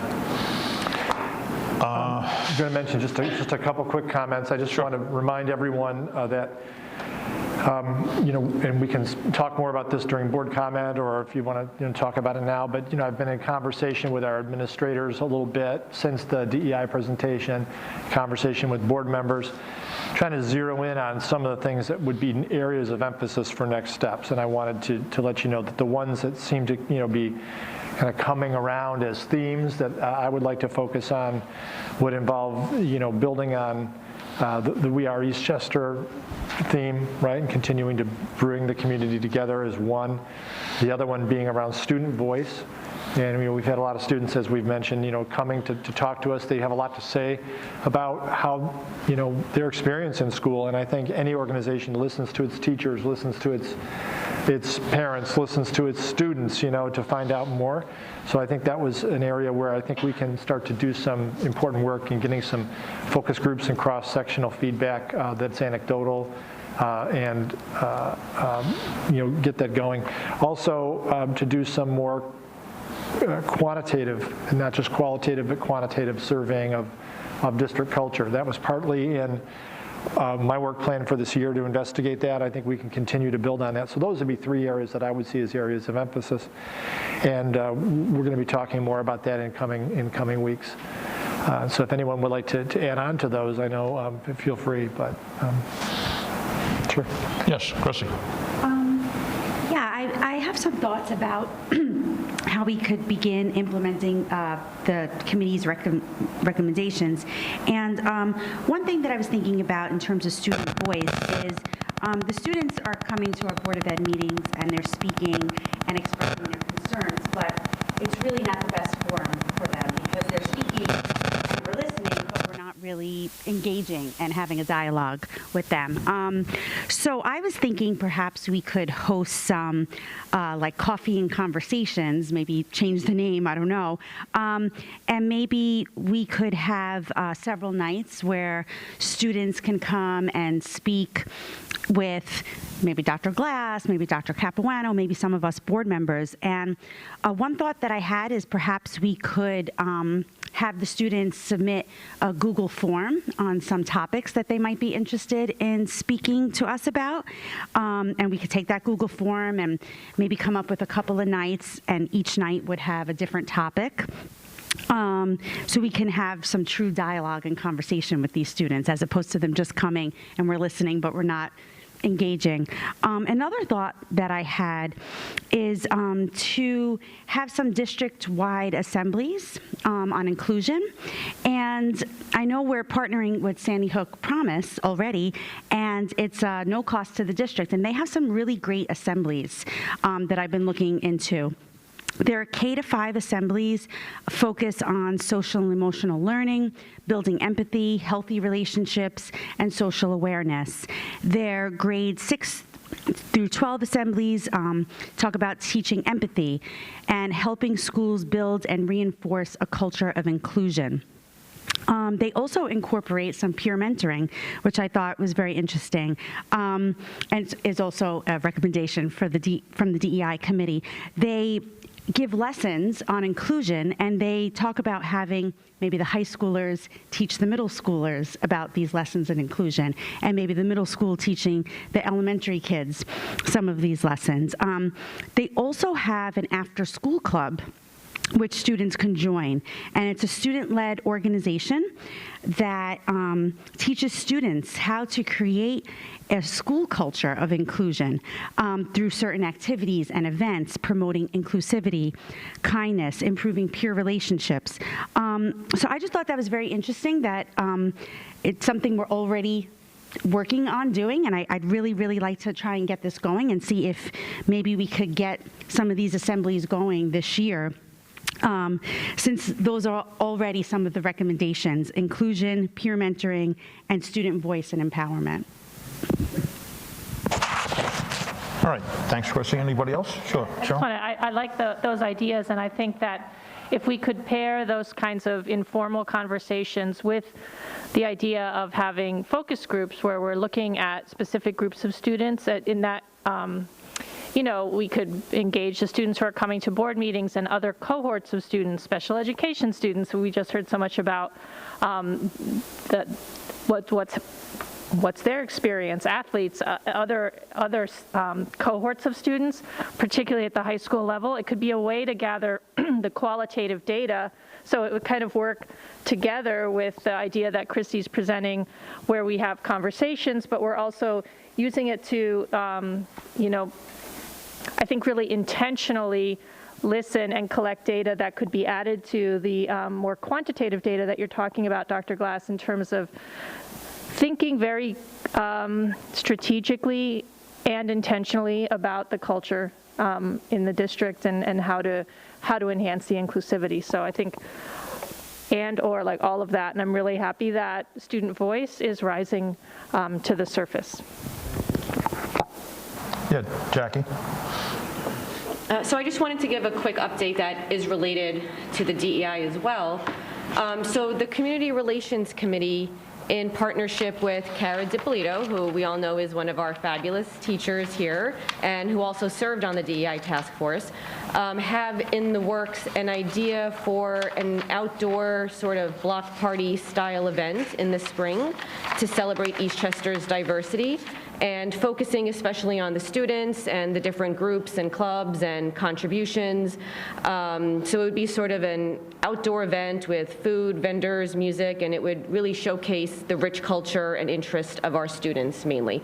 And I just want to give Cara Dippolito especially a shout out for having so much enthusiasm and great ideas for this. So I'm excited for what's to come, and we'll be, engaging community members and students and administration and staff as well. So stay tuned. Is that going to be district-wide or focus, yes? Yeah, it would be district-wide, and the idea was sort of the middle school and high school would be showcased in different groups, and then they would also provide activities and such for the elementary kids. So it would kind of be a really nice get-together event for the whole district.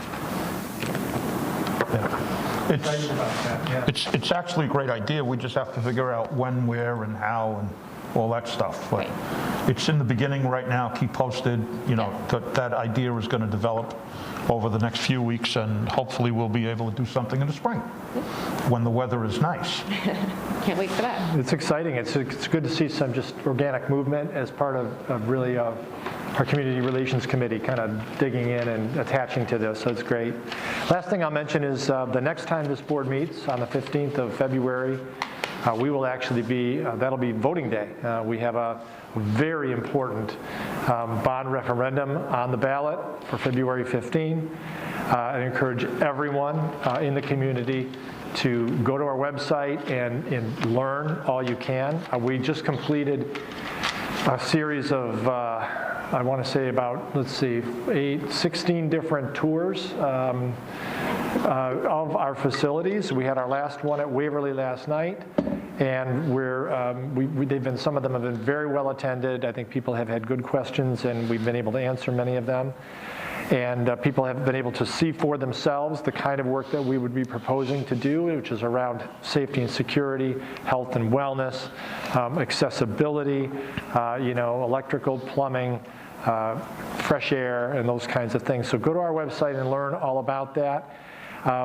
We have an explainer video that is coming out right now, and this explainer video is about 4 minutes long, and it gives you everything in a nutshell.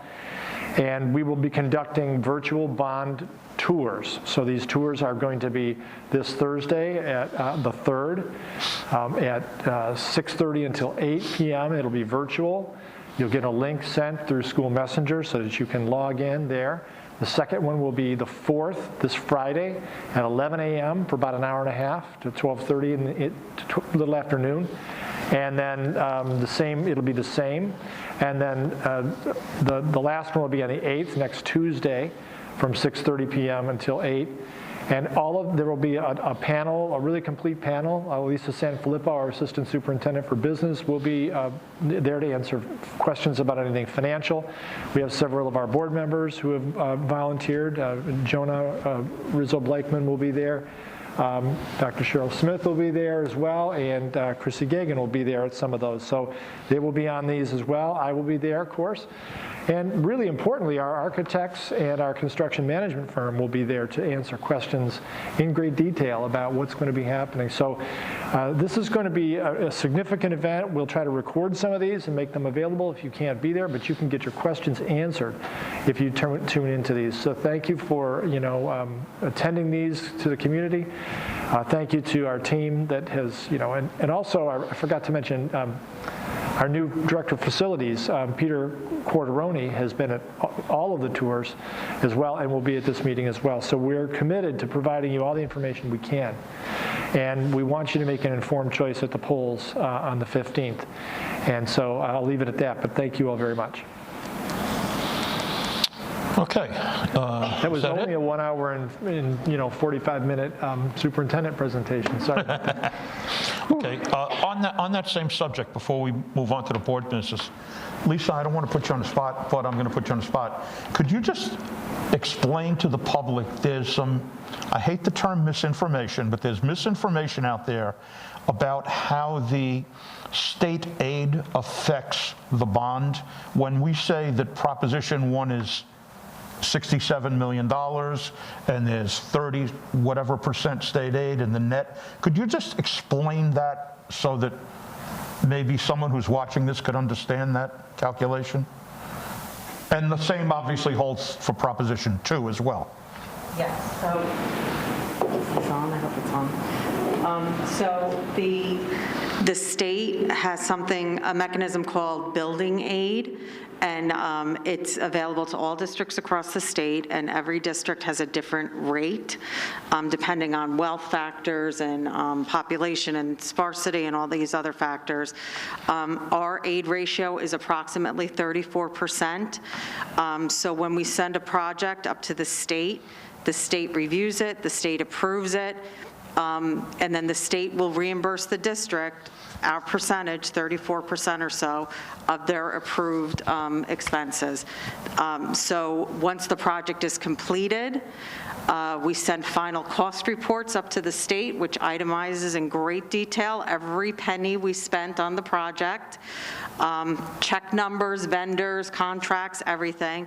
They review that, and once that's all signed off and approved, state aid, building aid starts flowing to the district over, depending on the type of project, but this project will be 15 years.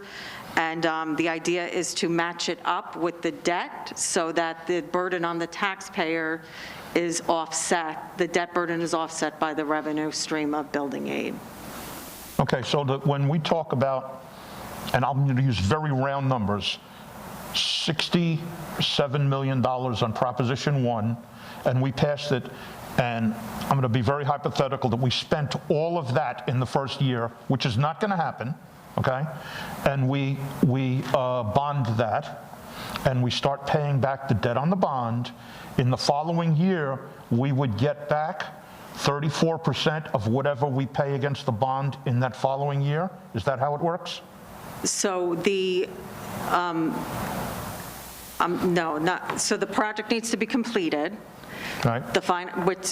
And we can stage it so that, we don't want to wait 5 years to start the aid flowing necessarily, right? So we may want to chunk it up into different projects that get submitted to the state. The project needs to be completed, the final cost reports submitted, and then aid usually flows within that same fiscal year. So it could be in the second year, not the first year. Right. Well, I mean, we're Whatever. Probably not going to complete As the money a is spent. project, right?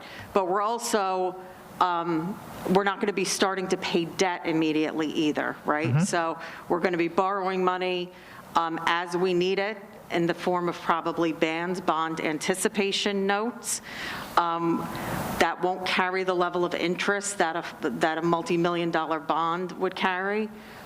So then once those bonds start coming due, and that's when we start making payments, it won't be probably until, we had it on the schedule, the debt won't start coming due until several years into the project. But the net effect to the taxpayer is going to be around 66%, correct? Correct. Okay. That's one, everybody to understand that's how it works. So, okay, because that's a question that came up over the last few days, and I think was worth the time of answering here in public. And I think as we go forward in these forums and stuff, we have to be very clear on that, because there are people who don't understand the way that works. Sure. So, okay? Is that rate based on like our AAA, like, is that the same rate we paid for the high school bond and the middle school bond, or is it? I mean, it fluctuates based on many factors in the district. It's mostly based on wealth and need, student need, that type of thing. You'll see upstate districts, less wealthy districts, get almost, 90%, 100% building aid, right? So they really have an incentive to do things because it's almost fully funded by the state.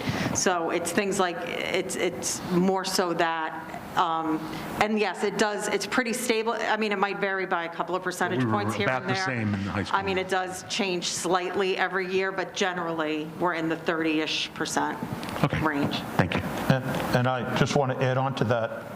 I'm on the board for many years, but when we've done bonds in the past, especially this bond that built this wing onto the high school back, I guess, in the end of the 90s or so, our state aid at that time was only our building aid was only about 15%.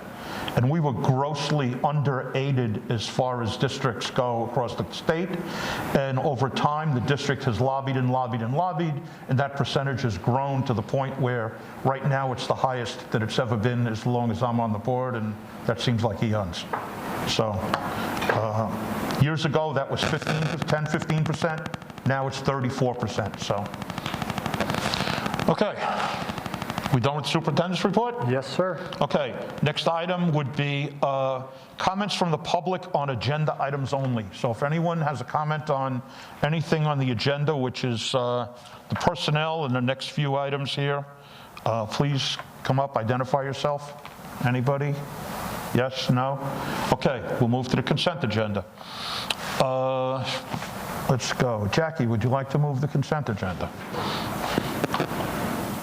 Be it resolved that the Board of Education approve the consent agenda, which includes the following: 5, approval of minutes; 6, personnel agenda; 7, committee on preschool, special education recommendations; 8, business office recommendations, as attached. Okay, Cheryl, would you like to second that? I second. Anybody want anything removed from the consent agenda? No? Okay, all in favor? Okay. Next item is, we did the business office items here, so the next item would be, that's it. Did we approve the second reading of the policies in that? No. Yeah, that was in there. No, okay. Judah, would you like to move the other business items, the second reading and adoption of policies? I'll move a resolution that the Board of Education approve the second reading and adoption of the attached policies, number 6700 purchasing, number 8130 school safety plans and teams, and be it further resolved that the policies will be posted on the district's website for public viewing. Okay, Steve, you'd like to second that, I'm sure? To second that. Anybody want to discuss anything on that? The corrections were made that we discussed at the last meeting, so everybody's okay? Okay, all in favor? Good, everybody's on. Comments from the public on anything else? Anybody would like to come up and address the board? Just please state your name, your affiliation, and then you could sign in after you're done. That's fine.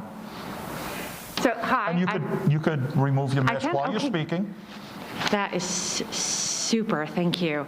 So I'm Nicole Engelbert. I live at 117 Bella Vista. I had a very different set of comments tonight, and I'm going to put those in the bin or in the trash instead of saying them, and actually kind of start with almost a vignette. Today I picked up my son from Ann Hutch. He's in the STEM club, actually, that Mr. O'Neill, who is over here, teaches. And Mr. O'Neill is, I know you're kind of his boss's boss, but Mr. O'Neill is a rock star in our household. He is Captain America in the Engelbert household, to be sure. But he was very excited about, they were working with Scratch and they were building a video game about some weird cat that was like eating bad fish, but that's not the point of it. He was actually working with a child who's in special education program at Ann Hutch, and the two of them were working together in a STEM club to build a video game about a cat, and it may have been the best thing that he has experienced kind of this winter. It was the most excited I've seen him. And I think it's a testament to the investments that the district has been making concurrently in our STEM education program and our special education program. And when these things start coming together, really amazing and wonderful and inspiring things happen. It quite reminded me, Dr. Glass, of early on when you were a brand new superintendent to Eastchester, but not perhaps a superintendent, being at the Barnes & Noble having some coffee, talking about project-based learning and the writing project with Lucy Calkins, and feeling that excitement about what is happening in Eastchester in terms of our curriculum, in terms of our professional development for teachers, in terms of the culture and vibrancy of our schools. And so the meeting tonight and the presentations on special education and technology really brought those feelings back for me as a parent and a resident. And I hope that future board meetings will see so much more of that, because I think that's why we all are here. That's why you all are kind of educators serving on our Board of Education. So tonight you get a well done in the Engelbert household for what that's worth. So thank you. Thank you very much. Yes, if you could leave your name for us, okay? Thank you. Hi, everyone. I just wanted to ask the board if they are familiar with the petition of districts of Rye and Harrison to make sensible changes to mask requirements by the end of, by February 21st, which is the mandate expiration date. And wanted to ask if they were thinking about joining them in doing a similar thing. Okay. Well, as we always say, this isn't a dialogue. Right. Yeah. So if you just want to say what's on your mind, we'll take it under advisement. Just to go a little more in details, the petition from Ryan Harrison is pretty much just saying, like, conditioned in low case rates, we are requesting the New York State officials to make the masks optional by February 21st. And so we just wanted to ask the board if they can do the same thing, join them. Okay. Well, I'm not going to address that, but after you're done, someone may address that question. Right. Okay? Right. Okay. All right. Thank you. Thank you. Leave your name too, but, excuse me, sir? Just leave your name over. Good. Thank you. Hi, I'm Melissa Huber. I live on Lakeview, and I have a son in the 7th grade at EMS. So the first thing I want to say is I really enjoyed tonight's meeting. I like the suggestions that one of the board members had about student engagement. But I do want to say that having those conversations may be difficult. I think that some students are going to raise issues that some of you may not, what's the right word? You may not agree with, you may not believe what they're saying. I don't want students' experiences and how they experience it to be discarded in any way. I was here at the last board meeting. We had some students that did speak. People in the crowd were ridiculing those students, sighing, gasping, going, oh. That's inappropriate. As a parent, whether or not I can relate to a certain student's experience because I didn't have it, I have to put that aside, and I have to listen, and I would hope that with these conversations, with student engagement, that this is not about just giving them a forum to speak and then no action is taken.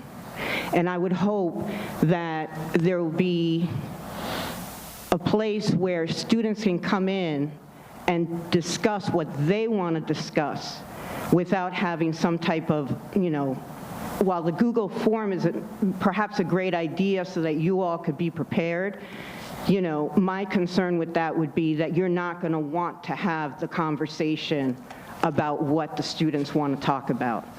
And I would rather see a real open forum to allow students to come in and say what they want to say and how they want to say it and engage realistically. Because again, I can't walk in other people's shoes. I can only know what my experience is, and I can only have empathy and listen and try to figure out how I can help that child, that student, to be the best that they can be and to feel included. And I say this with 30 years of experience working in higher education and being a student advocate for, every single student. I don't always agree with their perception, whether or not I was fair or the other office was fair or whatever, but I have to listen to them and I have to validate how they're feeling and then try to work with them to find how can we come together. So I would hope that the board will look at that and take that into consideration. Thank you. Thank you. Anyone else? Okay. Could I just chat? I think Yes. I can address. Would anyone like to, Doc? Yeah, I just wanted to address, I can maybe answer some of the questions in a general sense that were brought up. The question that was asked about Ryan Harrison schools, if you go to their website, you will see that they've joined forces around a petition asking for 3 things. Many of these things are things that are very similar to what we asked for in our advocacy letter that went. They're very similar. One is that link mask requirements to positivity rates of transmission levels in schools. We've essentially asked for the same thing. And then they've asked for continuing to provide adequate testing resources to schools. I think we asked for something very similar. We asked for support around that. And then increased funding for mental health support for students. So, these are 2 districts who just, decided to join forces on a petition. If we wanted to start a similar petition or try to amplify that voice, I'd be very open to working with board members on that. So I just wanted to answer the gentleman who raised the issue. There's an advocacy letter that went out among the superintendents in Westchester County, and these are essentially the platforms of that, because we've all been talking. So we're trying to, advocate and get our voices out there on this front. And then, the one thing I want to reiterate that Chrissy mentioned, and it kind of came up in this last comment, is I think it's just really, really important for everybody to understand that, the role of a school board meeting, whether it's an adult or a student, when they come and they speak with us, this is not the place to dive deep into solving the issues, right? We're here to listen and get a global sense of things. When we hear things and we start to wonder if there's a trend or there's something that needs to be done, then the administration really is tasked with, digging a little deeper, maybe creating avenues that Cheryl discussed and that, that were discussed here tonight about engaging student voice. So I want to say that, we've heard generally, we're thrilled when students and adults come and give us feedback. That feedback does not get worked out at a board table. Board members don't really engage in that. They have an administration to do that. So what we do is we try to distill, certainly the administration will go back and address specific kind of one-off issues, but when we're hearing things that relate to themes, right, then we build that into our action plans and we steadily start to work out ways to systematically work through that.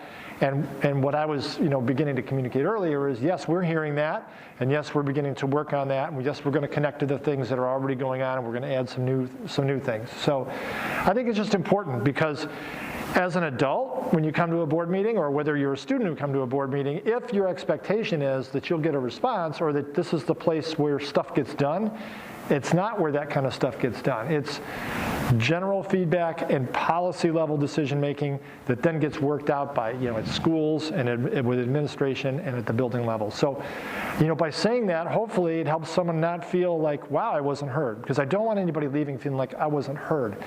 It just, and it's an important distinction, because if you don't know and no one explains it, then you may feel like, hey, I prepared, I went, I spoke, and it fell on deaf ears. It doesn't necessarily mean it falls on deaf ears. It just means that this isn't the place where we dig in. And board members really are charged with broad oversight. They're not charged with getting into the details. Broad oversight, and then it's my job and my team's job to get into the details, and we will. So I don't know if that explanation helps. Certainly, it's not meant to be defensive. It's just meant to provide an understanding of how school districts operate, and so that we set an expectation that people feel like, oh, okay, that explains why I didn't get an answer, right? That explains a little more. So thank you for that opportunity to clarify those things. Okay, thank you very much. Well, we're up to board comments. So, Steve, would you like to go first? Sure. So, we've had students coming to board meetings and giving comments, and I know that the administration has addressed individual instances that have been brought up. And I like that we've heard today some great ideas on ways to sort of build a culture of inclusion.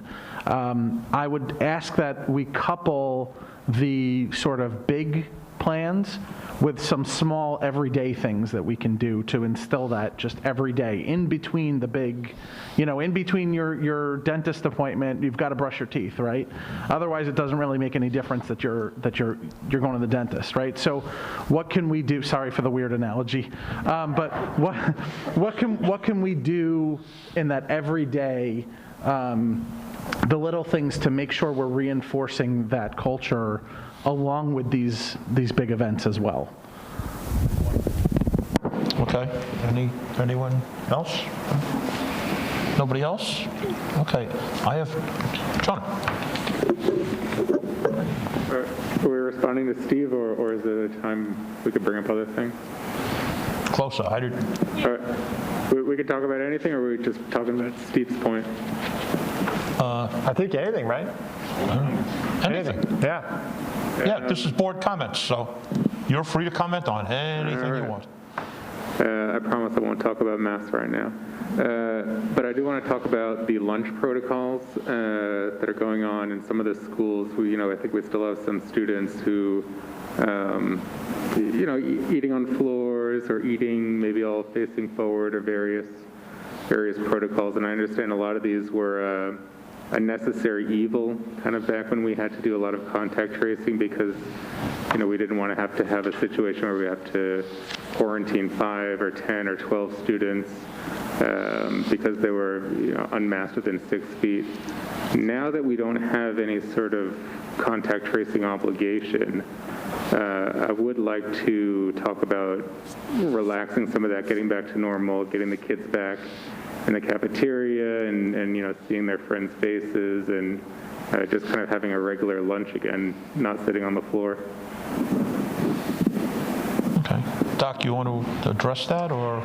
Yeah. I know you had some conversations. I think he's been today. Yes. Correct? Yes. I mean, this is a conversation that's been had among several of us, in different ways. And I did some checking with our attorneys, because, it begs the question, like when certain, like the mask regulation, if it were to change, it begs the question, well, what about all these other provisions that the health department has put in our regulations, like, distancing at lunch or distancing at your desk, and are those still valid, and what is it? What is that? If I'm not wearing a mask, like you're not at lunch, that's why they try to get 6 feet, do I still need to do that, and what does the health department say, and do we have to follow that? So our attorneys are basically saying that that the only real law, if you will, right, is falls under that executive order. And so, if that goes away, then we have no authority to require masks to be worn at that time. And we've crossed that bridge about a week ago, right, when we had the change, and we may cross that bridge again. So as you had asked me to do, I'm preparing a plan to be able to be a little more ready for that. We've sent communications out to our staff internally and to our families. But, Jonah's question is a good one, and I think the question for you all to be thinking about maybe between now and the 15th is if and when this were to get peeled back, or at whatever time we are not wearing masks again, or even as we approach that time, should we start thinking about these other protocols and how comfortable are we and how would we know that we would be comfortable, with any of these changes? And at lunch, it was a great example. Our attorneys are saying, that if we were to do something like that, it might be a good idea to have some kind of board action, some kind of board resolution that says you should, that if and when, I'll give you an example, this is a very general one, but if and when, kind of like the resolution that some of us have talked about, if and when the mask mandate would be, removed, then, what other conditions would you like to see, change, and try to describe what those are. But precursor to that is to gauge the comfort level, right? And under today's conditions, the positivity rates really dropped, differently than maybe 3 weeks ago. I don't know what it'll be like in 3 more weeks. So things that would go beyond the masks that would address the example that Jonah gave, that's a really good practical one, is, what would we like to see and what might be your comfort level? If I have a sense of that, then we can start to decide, do we want to craft any kind of resolution along that line? It's not an easy, from my perspective, I would like to know all the opinions, right? Because, I don't want to, our task is to try to match what the community's preferences might be as best we can determine them. So, understanding that as you as its elected representatives have something to say about that. You're in touch with a lot of people, and so I'm not asking you to give me a final answer today, but to entertain your thoughts and discussions around that would be instructive. Because if on the 21st of this month, if it changes, right, or at some future point when it changes, and we're no longer wearing masks, we need to think about all the accompanying components to that and what we're comfortable with and what we aren't, and not, then be scrambling to make a decision. We should be starting to think about these things now because, as I said in my communication, that day is coming. It's a matter of when, not if. We just don't know when, so the more conversation we can have and the more comfort we can have and the more direction I can have, I can begin to craft that plan in that direction. So, if you have thoughts about that, this would be a good time to start that conversation in a work session environment, at least to get it rolling a little bit, and we can continue the conversation as we go. Sure. Well, I'll make two comments. And the second one is the one that's pounding on my mind to come out first. But the first thing I'll say is not the second one, it's the first one. So once the mask mandate is over and we're not wearing masks, by definition, the need for distancing at lunch goes away, right? I mean, because the kids are sitting within 3 feet or 6 feet of each other regardless, and the issue was that when the mask mandate exists, the distancing was when they lift their mask to eat, they need to be further away. Can I just ask you a question there? The distancing, the social distancing issue, if you think about the logic behind it, and I'm a math guy, okay? If you don't have a mask on, maybe the social distancing means something. Right. But if you have it on, social distancing really doesn't mean anything, if you think about that. I don't even debate. If you think about that. I don't even want to debate. So now you're the saying effectiveness of masks. Yeah. The effectiveness of none of that is even, in my opinion, well, it's our not concern. In our control, but it's not out of our control, right? So there are experts out there who are figuring that out, giving us opinions, and we'll believe which opinions we're going to believe, and we won't believe which opinions we're not going to believe. The fact is, the rule was we wore the masks, and the reason we made more space between people at lunch was because we couldn't keep 6 feet of distance without the mask, and the regulation was, or the statement was, or whatever it was, the health department enforcement was, that if you were less than 6 feet apart for more than 15 minutes, you needed to quarantine if you were exposed without a mask. So that in my opinion, no matter where you sit, in terms of at the table here. If the masks aren't there, you don't have that 6 foot 15-minute problem exists the entire time you're in the room because we don't have 6 feet, we're 3 feet apart between the desks right now. So the point is, I don't even see, like, that just seems to me to be a given. Is that not valid?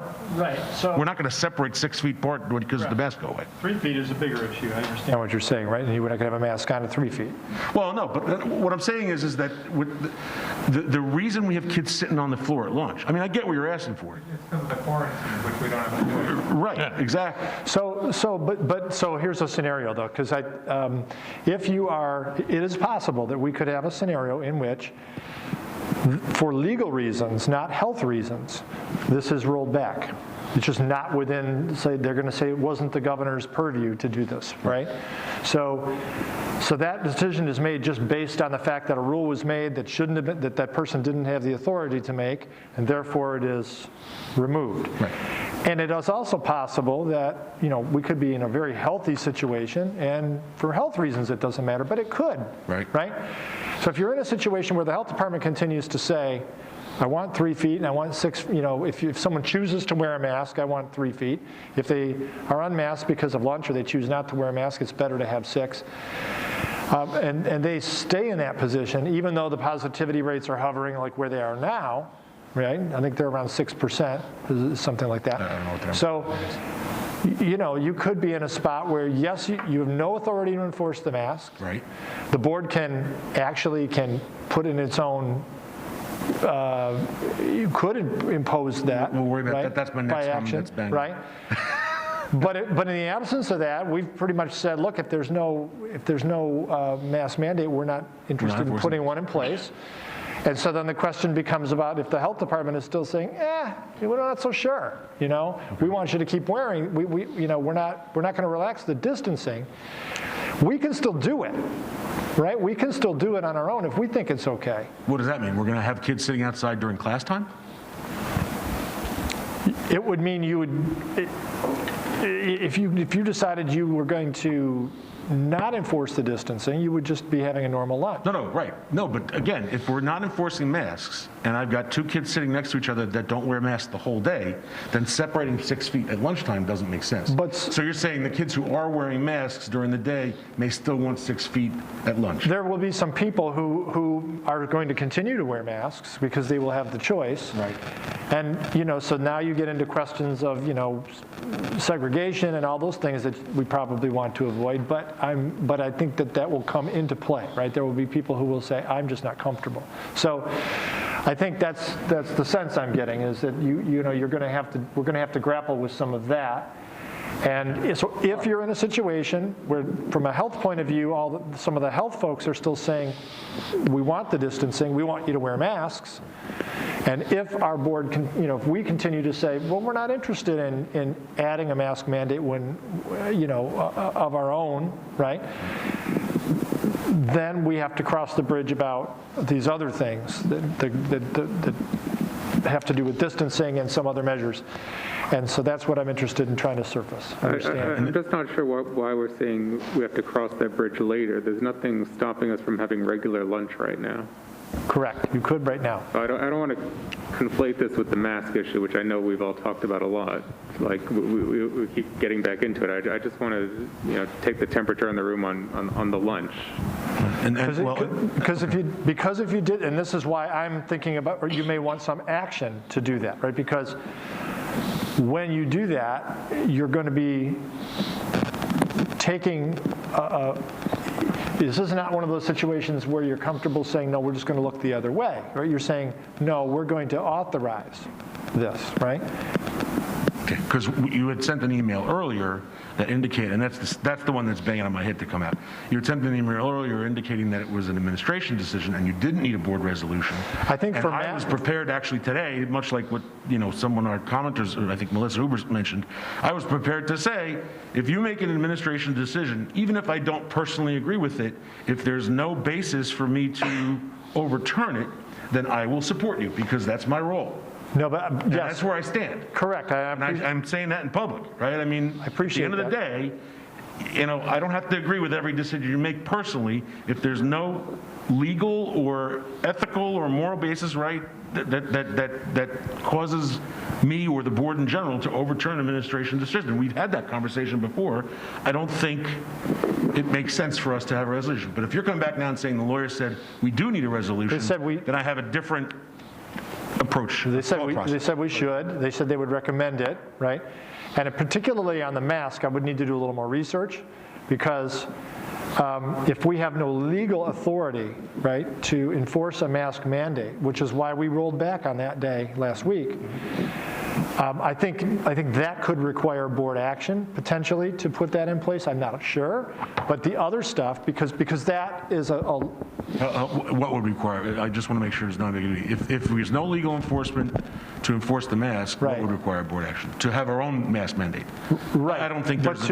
I could be wrong, but I don't think. I'll just say whether you do or whether you don't. I'm not 100% clear, but I would say this on some of these kinds of measures, particularly if you're going to be going against health department recommendations, I would feel more comfortable having an action, even though I appreciate your trust in me. I'm not a healthcare professional, right? I'm trying to deal with a sort of a gray area, right? And where from a legal point of view you may, from a health department you may, but it may be one of these, especially as this pandemic's easing. So I think our attorney's recommendation is it may be wise to have some sort of action for any of these kinds of things. Okay, well, like I said, coming in knowing that this was something that might come up, I had one perception and one sort of thought process. The fact that you're now asking me to sign a resolution to do something different, it's a different question for me than if it's just supporting an administration decision.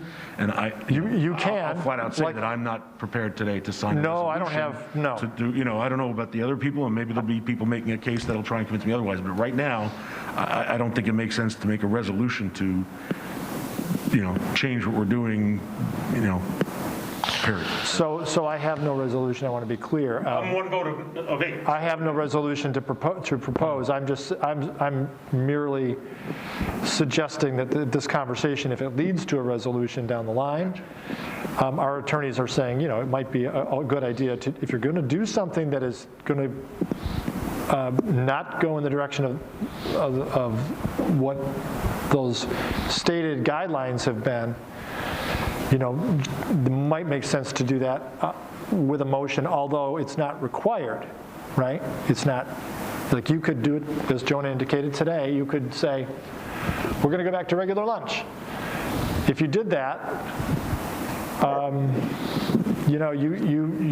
it's within your legal purview to do that. Yeah, I'm of the same opinion with such a resolution as I was with the other resolution, which is basically I don't want that. I don't think there's any foundation for us becoming, now all of a sudden, all the people who are coming to us on both sides of this coin, and, there's varying opinions around the table, there's varying opinions in the community, and all we stand to do is, alienate a percentage of our population who feel one way or the other, and that there is no large consensus from the population.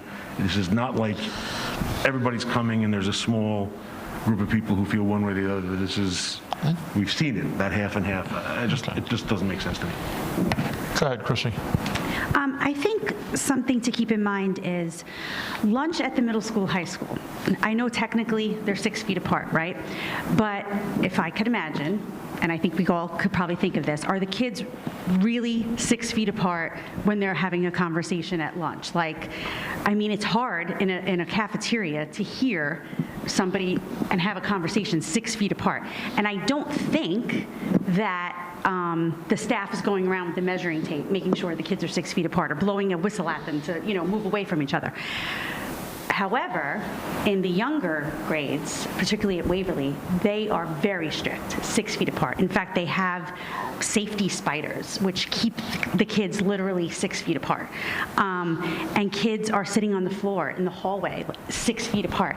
It's been 2 years for these young children to have such strict distancing, and I think it's really impeding on them. Young children need to play and interact and communicate, and I think the strictness of the 6 6 feet apart all the time, I think is getting parents really upset at this point. Because, like I said, I know middle school and high school are technically 6 feet apart, but it's like, no one is really blowing a whistle at them. But at Waverly, I think it's very, very, very strict. And I think that's why parents are getting very upset at this point.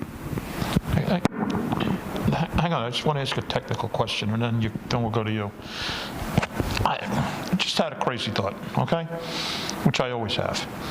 But I know in the high school, I think we have 5 lunch periods. Is that correct? Because I know the high school, they start having lunch at 10 o'clock in the morning. It's very early, okay? Yeah, I think it's so this distancing issue, in my mind, is most problematic in Waverly and the elementary schools.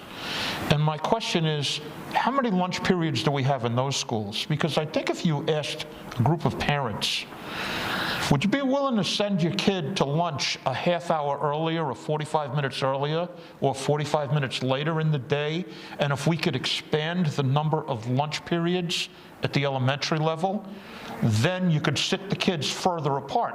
Now, I know you'd have to work on teacher schedules and you'd have to change things, but if something like that is doable, then this whole 3 feet, 6 feet thing gets mitigated in some way. Well, I don't know, but is it a question worth asking? It is a question worth asking, and it's something that they've looked at, and they're doing the best they can with the time. Right, but they haven't, I don't know if they've looked at expanding the lunch hour. They're eating in their classrooms because there's no lunchroom. I know, but they're trying to do it in the same, you know what I'm saying? If they're trying to have lunch between, there's nowhere to go. 11:30 and 12:30, well, maybe they should have lunch between 10:30 and 1:30. But they're not, it's a very different schedule because they're not going anywhere for lunch. They're in their classroom. There's nowhere to go. They're not going to the cafeteria? They do not go to the cafeteria. That's the problem. At all. Well, why don't we consider letting them? Because you can get about 1 classroom in the cafeteria at 6 feet. That's what we're doing right now. One classroom in the cafeteria? On this. So at 6 feet, right, you're using the space you have. So at the elementary, other 2 elementary schools, they have larger cafeterias. They can get about 2 classes in there at 6 feet. They space the others out who don't go into the cafeteria, in their classrooms. That's Waverly does something similar, except that Waverly's cafeteria is much smaller to begin with. No, I've been in there. The tables are child size, so it's not very space efficient. So they're not using it for that. It wouldn't help them much. They're really dealing with. Okay. I cut you off, Steve. Sure. I didn't want to lose that question. That's all right. So I think before we have a conversation and debate the virtues of making a change or not, I think it would benefit both the public and the board to have our medical director come in and explain the guidance to us and why it exists and what, from a medical professional's opinion and experience, what's important, what's not important, and why it's important and why it's not important, right?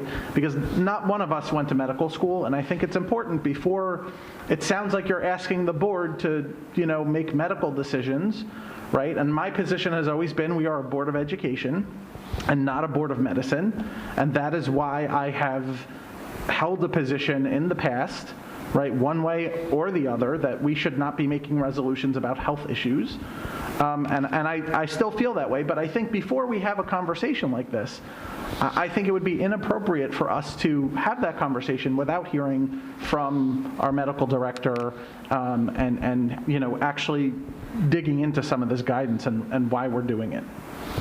And perhaps even a recommendation from our administration prior to coming to us and just asking us, hey, what do you want us to do? I think we should get a recommendation of what the administration thinks and why. Yeah, I agree with that. I'm glad you said that, Steve. I was going to say, as I'm listening to the conversation, I feel like we would definitely need a clearer view of the landscape. We don't really all understand what's happening in the schools, especially if we don't have the children in the schools anymore. And I think that the situation has been fluid in some of the buildings. There have been changes and adjustments, like in the middle school and high school level. So I think, in addition to hearing the medical expert advice on it, I'd like to hear from building principals, what's happening. And I would like a clearer sense of what lunch looks like. You know, I think it would be powerful to see the children at Waverly, for me. That would be a powerful thing to be able to see what lunch looks like, how the children, what these safety spiders look like, where they're, you know, what it looks like to see how many children are on the floor in the hallway. So I think that's part of the landscape that would be helpful as well, but, and everything else that you asked for, Steve, thanks. Okay, Jackie, then we'll go back to the question. So I have two questions. Well, first, can parents sign a waiver if they're comfortable with their children eating next to other children? Because, I mean, it's been 2 years. We can't wait for, no one is going to give us the green light on saying kids can eat next to each other. It's not going to happen. So the parents that are comfortable, can they sign a waiver and have their kids eat normally at a table? Can we think about that? And secondly, to go back to one of the things that you said before, so if and when the mandate is lifted, is there something stopping us from not enforcing masks? We have to pass a resolution? Is that what? I believe you'd have to pass a resolution, or if not pass a resolution, we would have to have it in our own. But I don't understand, because you're saying. We have to pass a resolution to enforce masks if the mandate goes away. No. Right. We have to take action to have a policy for masks. That's what I thought, but then it sounded like you were saying that we have to have a resolution to go against the Department of Health. No. Social distancing. Just distancing, not masks. That's what I. Look, this is complicated, so Yeah, I'm sorry. it's very complicated. I mean, and the law really just deals with masks. Everything else is A not recommendation. law, but it's a strong recommendation. No, not many, you know, so if the mask mandate goes away, we have no power to enforce it, right? So we default to not enforcing it.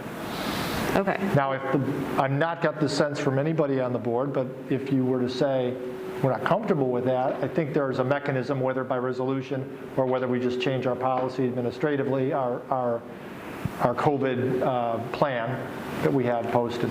We have to have a COVID plan. The COVID plan gets posted on the website. It doesn't have to get approved. It just has to be found by the Is that a law that we have to have a plan? That's what Governor Cuomo put in. So that's what I understand we're supposed to have. Really? Yes. I think that was part of the executive order that he put in. But point being, we've been advised recently that we're supposed to do that. So we've had that, and we continue to update it. We did it the first year, we did it the second year.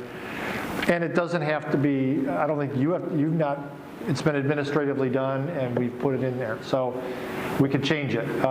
Now, whether the mask part of it, because that pertains to law, that would get removed. I don't know whether we would have to do resolution. I'd have to find that out, but I'm sure it's doable. I know that the districts can enforce a stricter mask requirement as long as it's found done locally properly.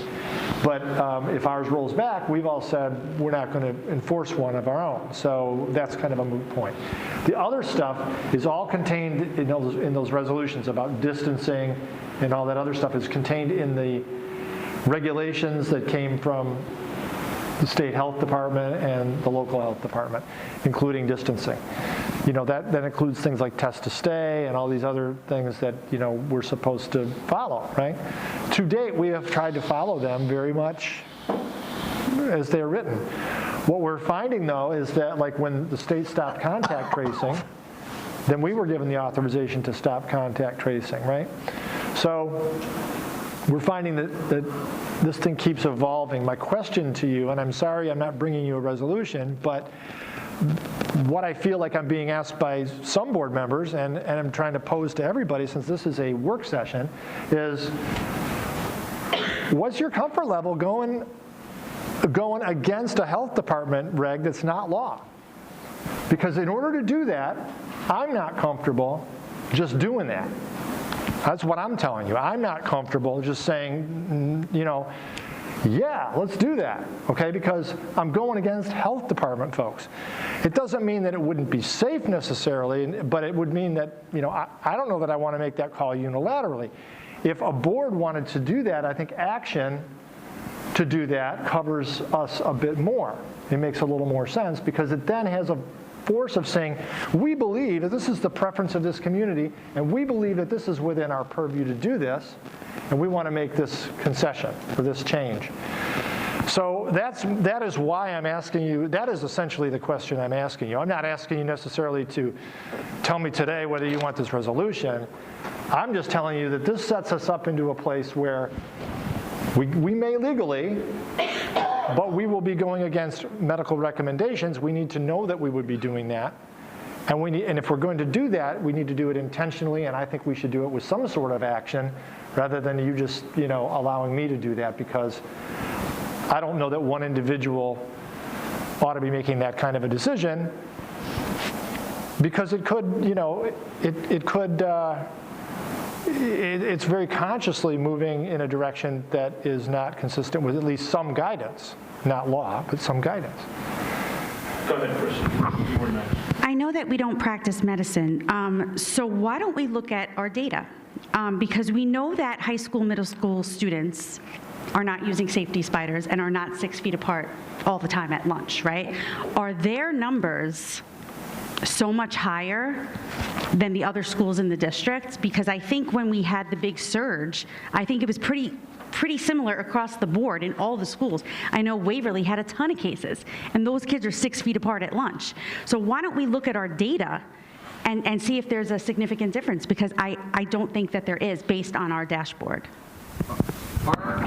Are high school kids and middle school kids 6 feet apart, or are they not 6 feet apart? Because my understanding from the administration is that our students, middle school and high school, are 6 feet apart, but I'm hearing that they're not. Are they, or are they not? They are technically, but they don't always stay there exactly. There's no police making sure that happens every moment, right? So we're making an assumption that we think because we're not policing it, they may not be? Or are we saying we have observed that the students are not staying 6 feet apart?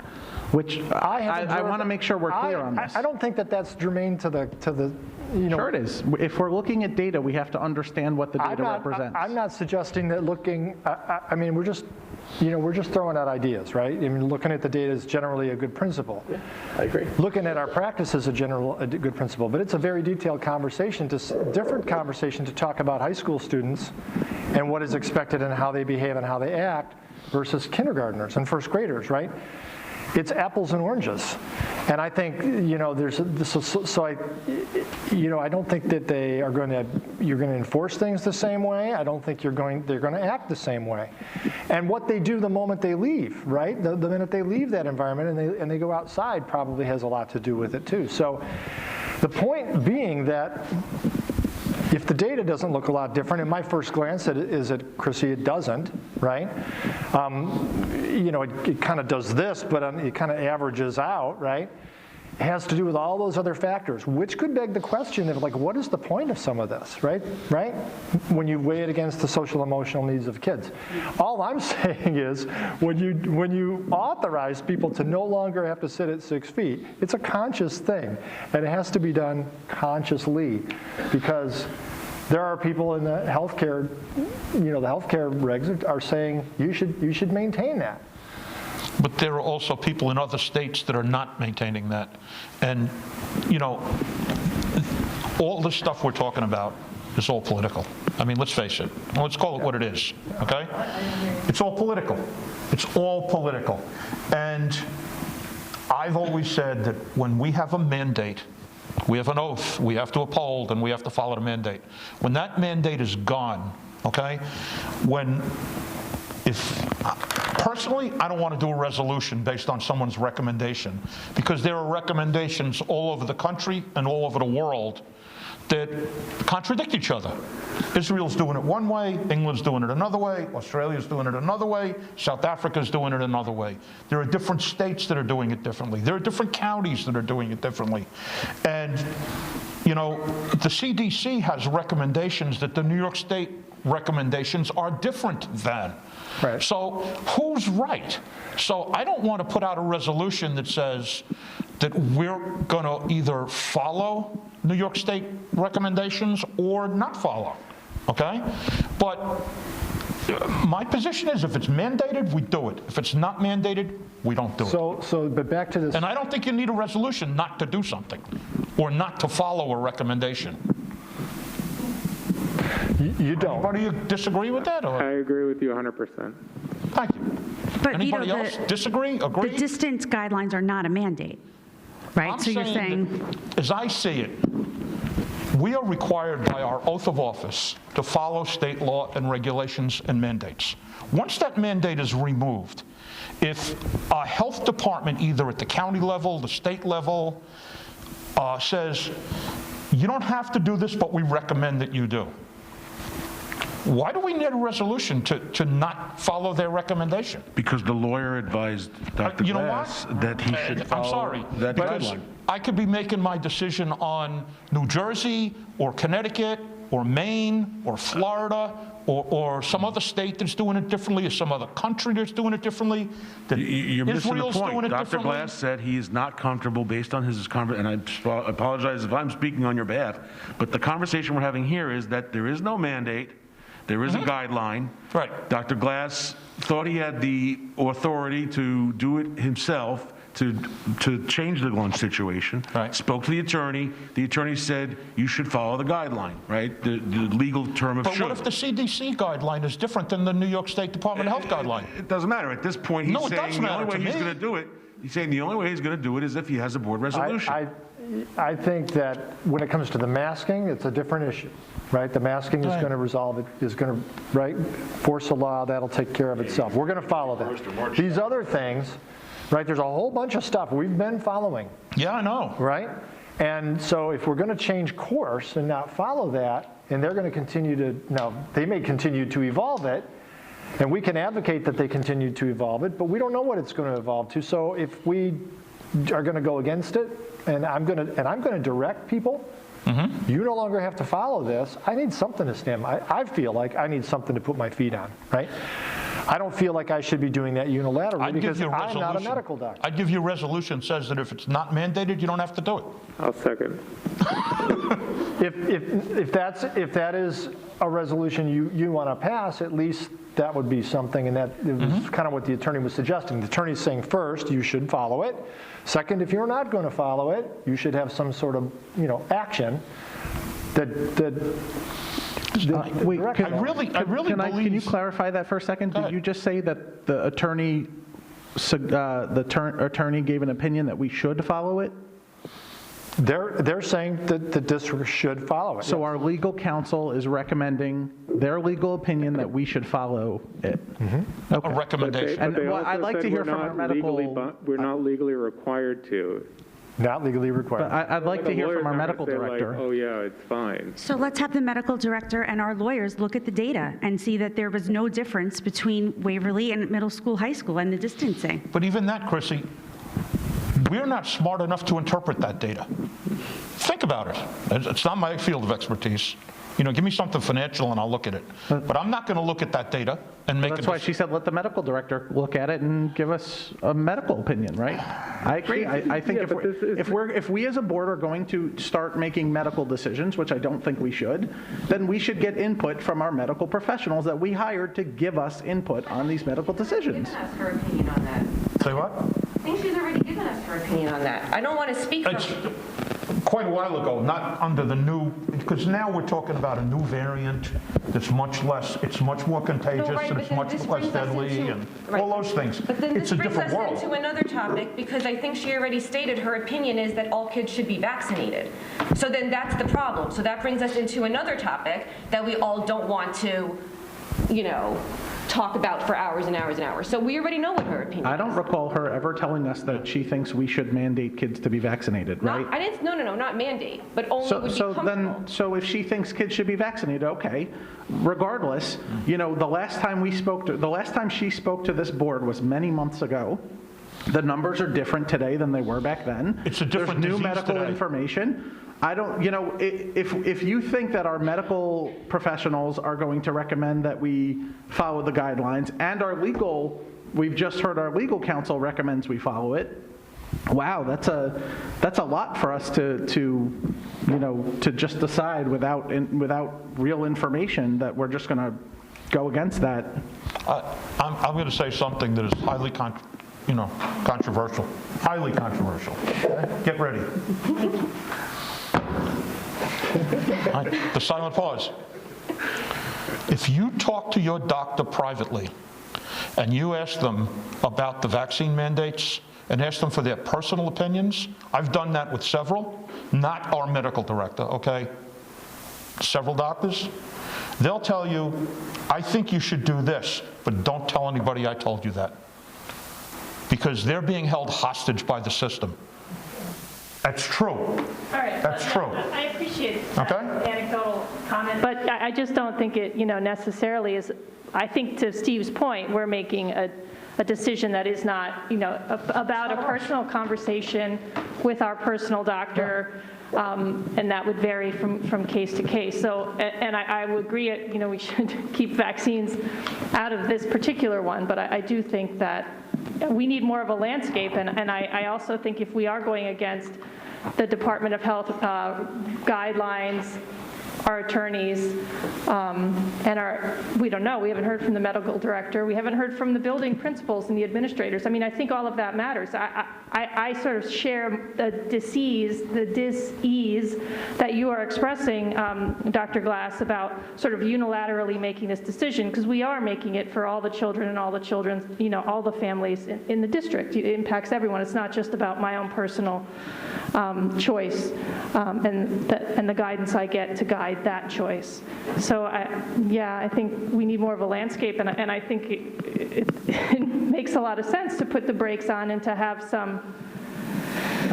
some real reservations about moving forward to sort of go against guidelines that one would assume are there for a reason. I know people have different opinions about those. That's kind of what's at the core here, is people have different opinions, and all of those opinions exist within our district and are attached to the children of the families in this district. So the feelings and emotions around those are especially heightened, because everyone wants what's best for their children, and right now we don't all agree on what that looks like, and especially for the littlest children.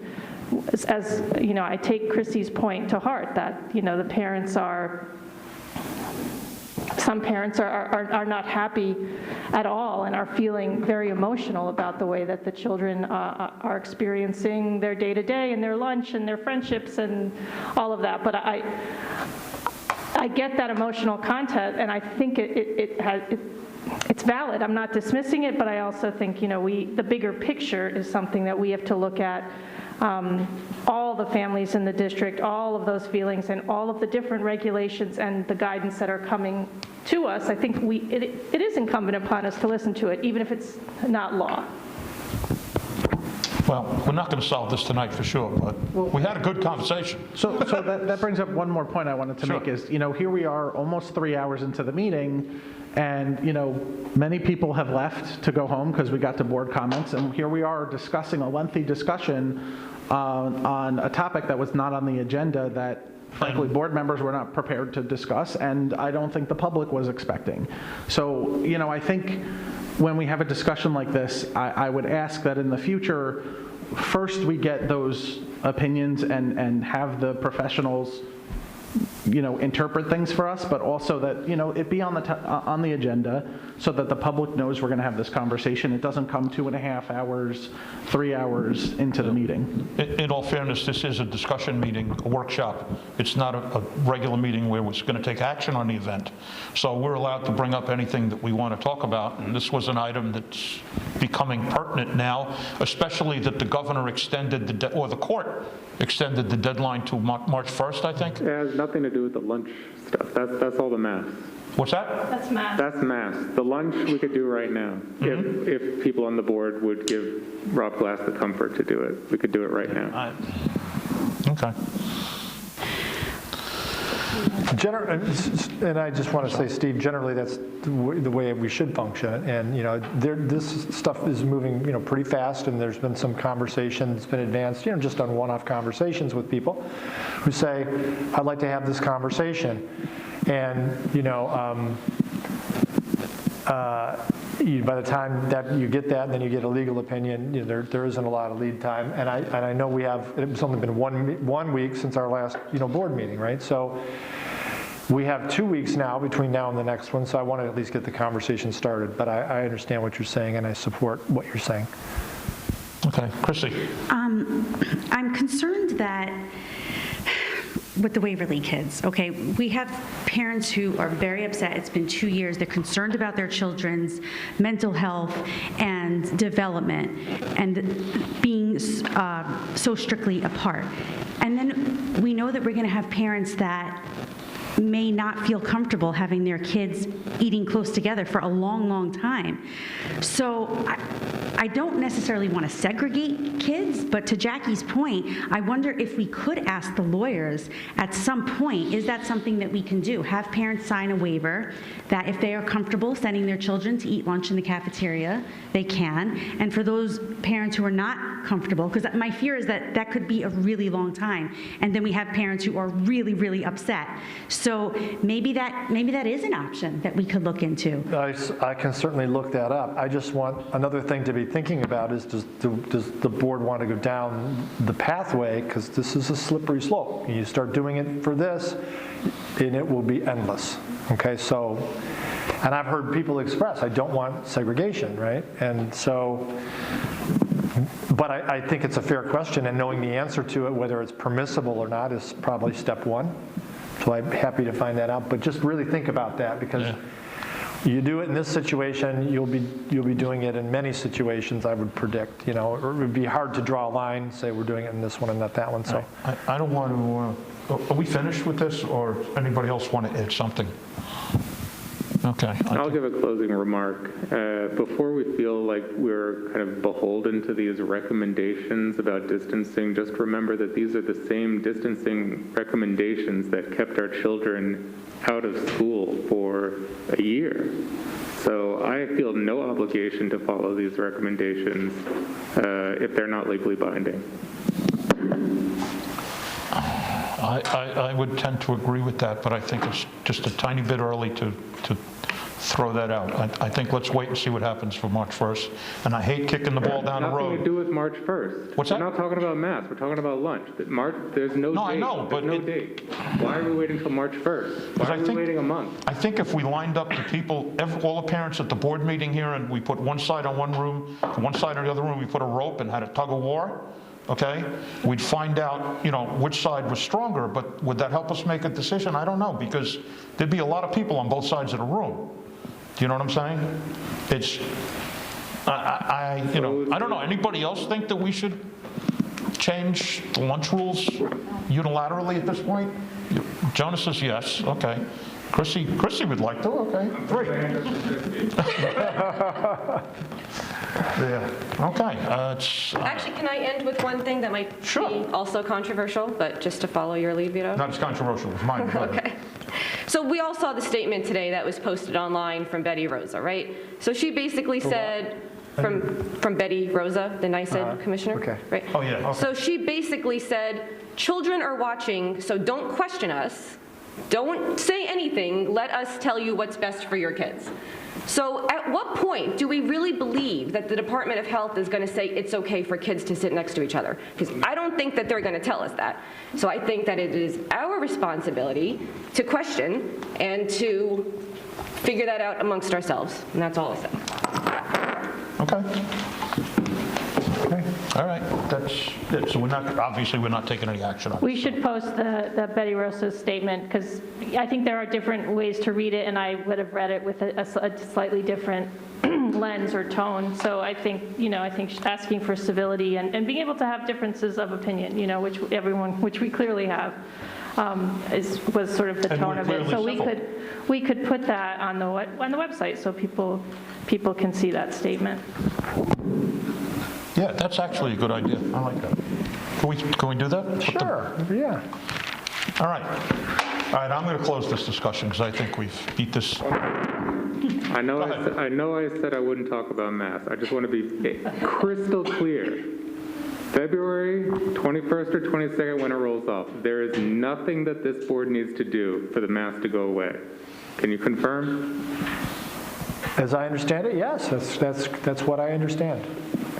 Once there's no restriction, it's up to the administration. We don't need to direct them to. Yeah, but there's no restriction on the lunch, and they were, oh, well, I feel more comfortable this, that, maybe the lawyer's something. I mean, I just want to be crystal clear, because I want to start planning for it now. If we need to do something, let us know. Well, if we need to revise our reopening plan, if you want us to do a resolution, I don't want to hear on February 22nd, let's have a meeting and talk to Dr. Collins, blah, blah, this, that. Well, do it now. And because to your point. That's a good question, because February 22nd is different than March 1st. March 2nd, I think. March 2nd. Well, it doesn't matter what the date is, right? The point being that you could still be in a position where legally you have no ability to enforce it, right? But the regulations from the state would still say you should do it, right? But that's not a mandate. And you could put it in, I think you can put it into place locally, a stricter one if by certain mechanisms, like by some sort of. No, I don't think anybody's trying to make it more strict. So I just want to make sure, because. I think Jonah's trying to. I just want to know if there's something we need to do, I want to do it ahead of time. Yeah, you don't need to, but I'm just pointing out from a logic point of view, right? From a consistency point of view. There's no law right now that says you have to do any of the regulation stuff. And we're choosing to abide by them, right? Social distancing stuff. But he's Social asking about the distancing masks, stuff. correct? Right, but that's social distancing. The mask stuff is still going to be in the regs. But if February 23rd, the mask mandate expires. 22nd. Correct? Or 21st, technically. 21st. Ah, yeah, got my dates screwed up. If that expires, the court case about its constitutionality is moot. Correct. I mean, they'll still decide whether it was constitutional. Well, hang on. But the mandate could conceivably go away. Can I make a recommendation? Can you talk to the lawyer and make sure that she's not going to tell you the same thing on February 22nd about masks that she's telling you now about lunch? Is that I thought you already did talk to the lawyer. I've confirmed. I don't have any issue with that. I'm just saying that. But how those regs, it's in both places. It's in the law and it's in those health department So regs. she's telling you not to unilaterally change the enforcement of the lunch social distancing, and then you're expecting that she's not going to say the same thing about the mask. I'm not. No, I'm saying, are we cognizant of that internal inconsistency ourselves? And are we willing to play by? That would be the only thing that would stop it, right? I'm not. Well, that's what I'm asking. Is there something we have to do for you to be comfortable to go optional on the 22nd? If you're comfortable with that, right, and then. But I'm not planning to sign a resolution for that any more than I'm planning to sign a resolution for. Right. If well, I don't have any way to. I don't. The we difference have a is. reopening plan that says to mask, and I asked this at the last meeting and it was brushed aside. So I want to know right now, if you have to change the reopening plan, if you have to change some policies somewhere, is there anything we need to do to get rid of the mask when this expires? Because I don't want to be sitting here arguing in 3 weeks. If I could answer that, we did for one day, if you remember. Once it expired and it was against the law, they removed it. They removed the mandate within. Yeah, but there's ambiguity because of the March 2nd stay. Hold on, one at a time. I'm sorry, go ahead. I just want to, I want yes or no. Yes, the masks are going to be optional, and there's no board action we have to do, correct? I don't believe legally we have to do that, and I just wanted to highlight that you are. No, will you change the reopening plan? I'm not going to be put on the spot like that without checking with my with the lawyer a little bit more. But I don't see any issue. I don't see any issue. I did it that day, right? And we have a meeting before then. If he goes and finds out that we have to do something, we could do it at the February 15th meeting. Please confirm with the lawyer. I think there is the lawyers already. I think there is ambiguity. We've had a million conversations about. But I think there is ambiguity because of the stay that's listed. The stay actually says that the mask stay to eliminate the mask is until March 2nd. No. The stay is until March 2nd, but if it expires February 23rd. You said that. I didn't read that anywhere else. No, I didn't read that anywhere else. The original reg said that. Yeah, the original one. The original order, the governor's order expires February 23rd. Then why did the stay go to March 2nd? The court kicked a can beyond that date. Because the stay is about the court case. NYCRR 2.60, right? Which part of that is an order for masks in school, which expires on February 21st. No, the entire regulation expires on February. Okay, so then the entire regulation, but there were different The case parts. is going to go on because there's like constitutional issues they want to work out. But regardless, I think from to respond, Dr. Glass, to something you said, I think we're being very consistent if we take the position that we don't want to have a resolution one way to say, yes, we want masking after, and we don't want a resolution to say, no, you should stop following whatever policies, right, on lunch, right? I think the consistency here is that, at least for me, is that I don't think we are a board of medicine and we should not be making medical decisions. We're a board of education, and so I don't want to make a resolution on either of those. And half the community will be happy to hear, and that half will be unhappy to hear that I don't want to do it for the other one. Okay, that's fine. I just want to know the answers, whether or not we're going to need one. That's the question. And he can find that out before our next meeting. We already have. He's already talked to the lawyers about this. We don't have to put anything in place. It defaults to no authority to have a mask mandate. The mask mandate goes away. We have no authority to say to someone, you must wear a mask. That's the way I understand it. Okay, you can't come back and well, what about Betty Rosa's email or said, oh, you have to abide by your reopening plan. Are you going to change the reopening plan? I would need to change the reopening plan. Does that require board action? It does not require board action. And will you change it? At this point, that seems to be the will of the community and the board. Nobody seems to want to put anything in addition in place, and I don't have, the difference is I don't have the ability to enforce it unless you want to put that in place. Because it's a different kind of enforcement. That's what makes the mask different than the other stuff in my mind. Because there's like currently this law in place, right? There's a reg, and we have to follow it. Right. The difference if is that if someone there, comes in and refuses to wear the mask, if he's enforcing it, he has to make them put the mask on. It's the lunch issue is the kids aren't getting up from outside and going into the classroom to eat. Yeah. So let me just, we're really, parsing it a little bit, and we need to parse it before, just to make sure we haven't missed anything, to Jonah's point. So there's no answer to my question, or there is an answer to my question? Do we need to take board action? I don't believe you do. I will just reconfirm again that you don't. And if you have to, you've got the February 15th meeting to do that. In this specific school, with you and the administration, are you going to ask us to? At this point, no, I'm not going to ask you to do that. Because it goes back to enforcement. I don't know that I have the ability to enforce someone to say, you must wear a mask. Legally. So that's why I rolled back on it. When the law changed, we changed with it. That's what I would do in this case. Okay, so there's nothing we have to do. Nothing we have to do, but let me go back and just make very, very sure, because other than probably take it out of our plan, right? Because it's in our plan. Which you'll do. Which I would do, yes. Okay, thank you. Okay. I hate to ask the question. Any other board comments? No, I think we're done. Okay, can we get a motion to adjourn? Our next meeting is February 15th. It's the same day as the bond vote. So everybody, please go out there and vote. If you're not going to be in town, you can request an absentee ballot from the district administration office. Please read up on the bond, get all the information on it, and make your decision accordingly. Our next meetings are February 15th, that same evening, and March 8th we have another work session. So, motion to recess. Steve? Are we exec or are we adjourned? Nope, we're done. Motion. Really? I would be honored to make the motion to adjourn. And I want, a couple of people just left, but thank you for staying until the end. We appreciate it. All in favor? All right, good.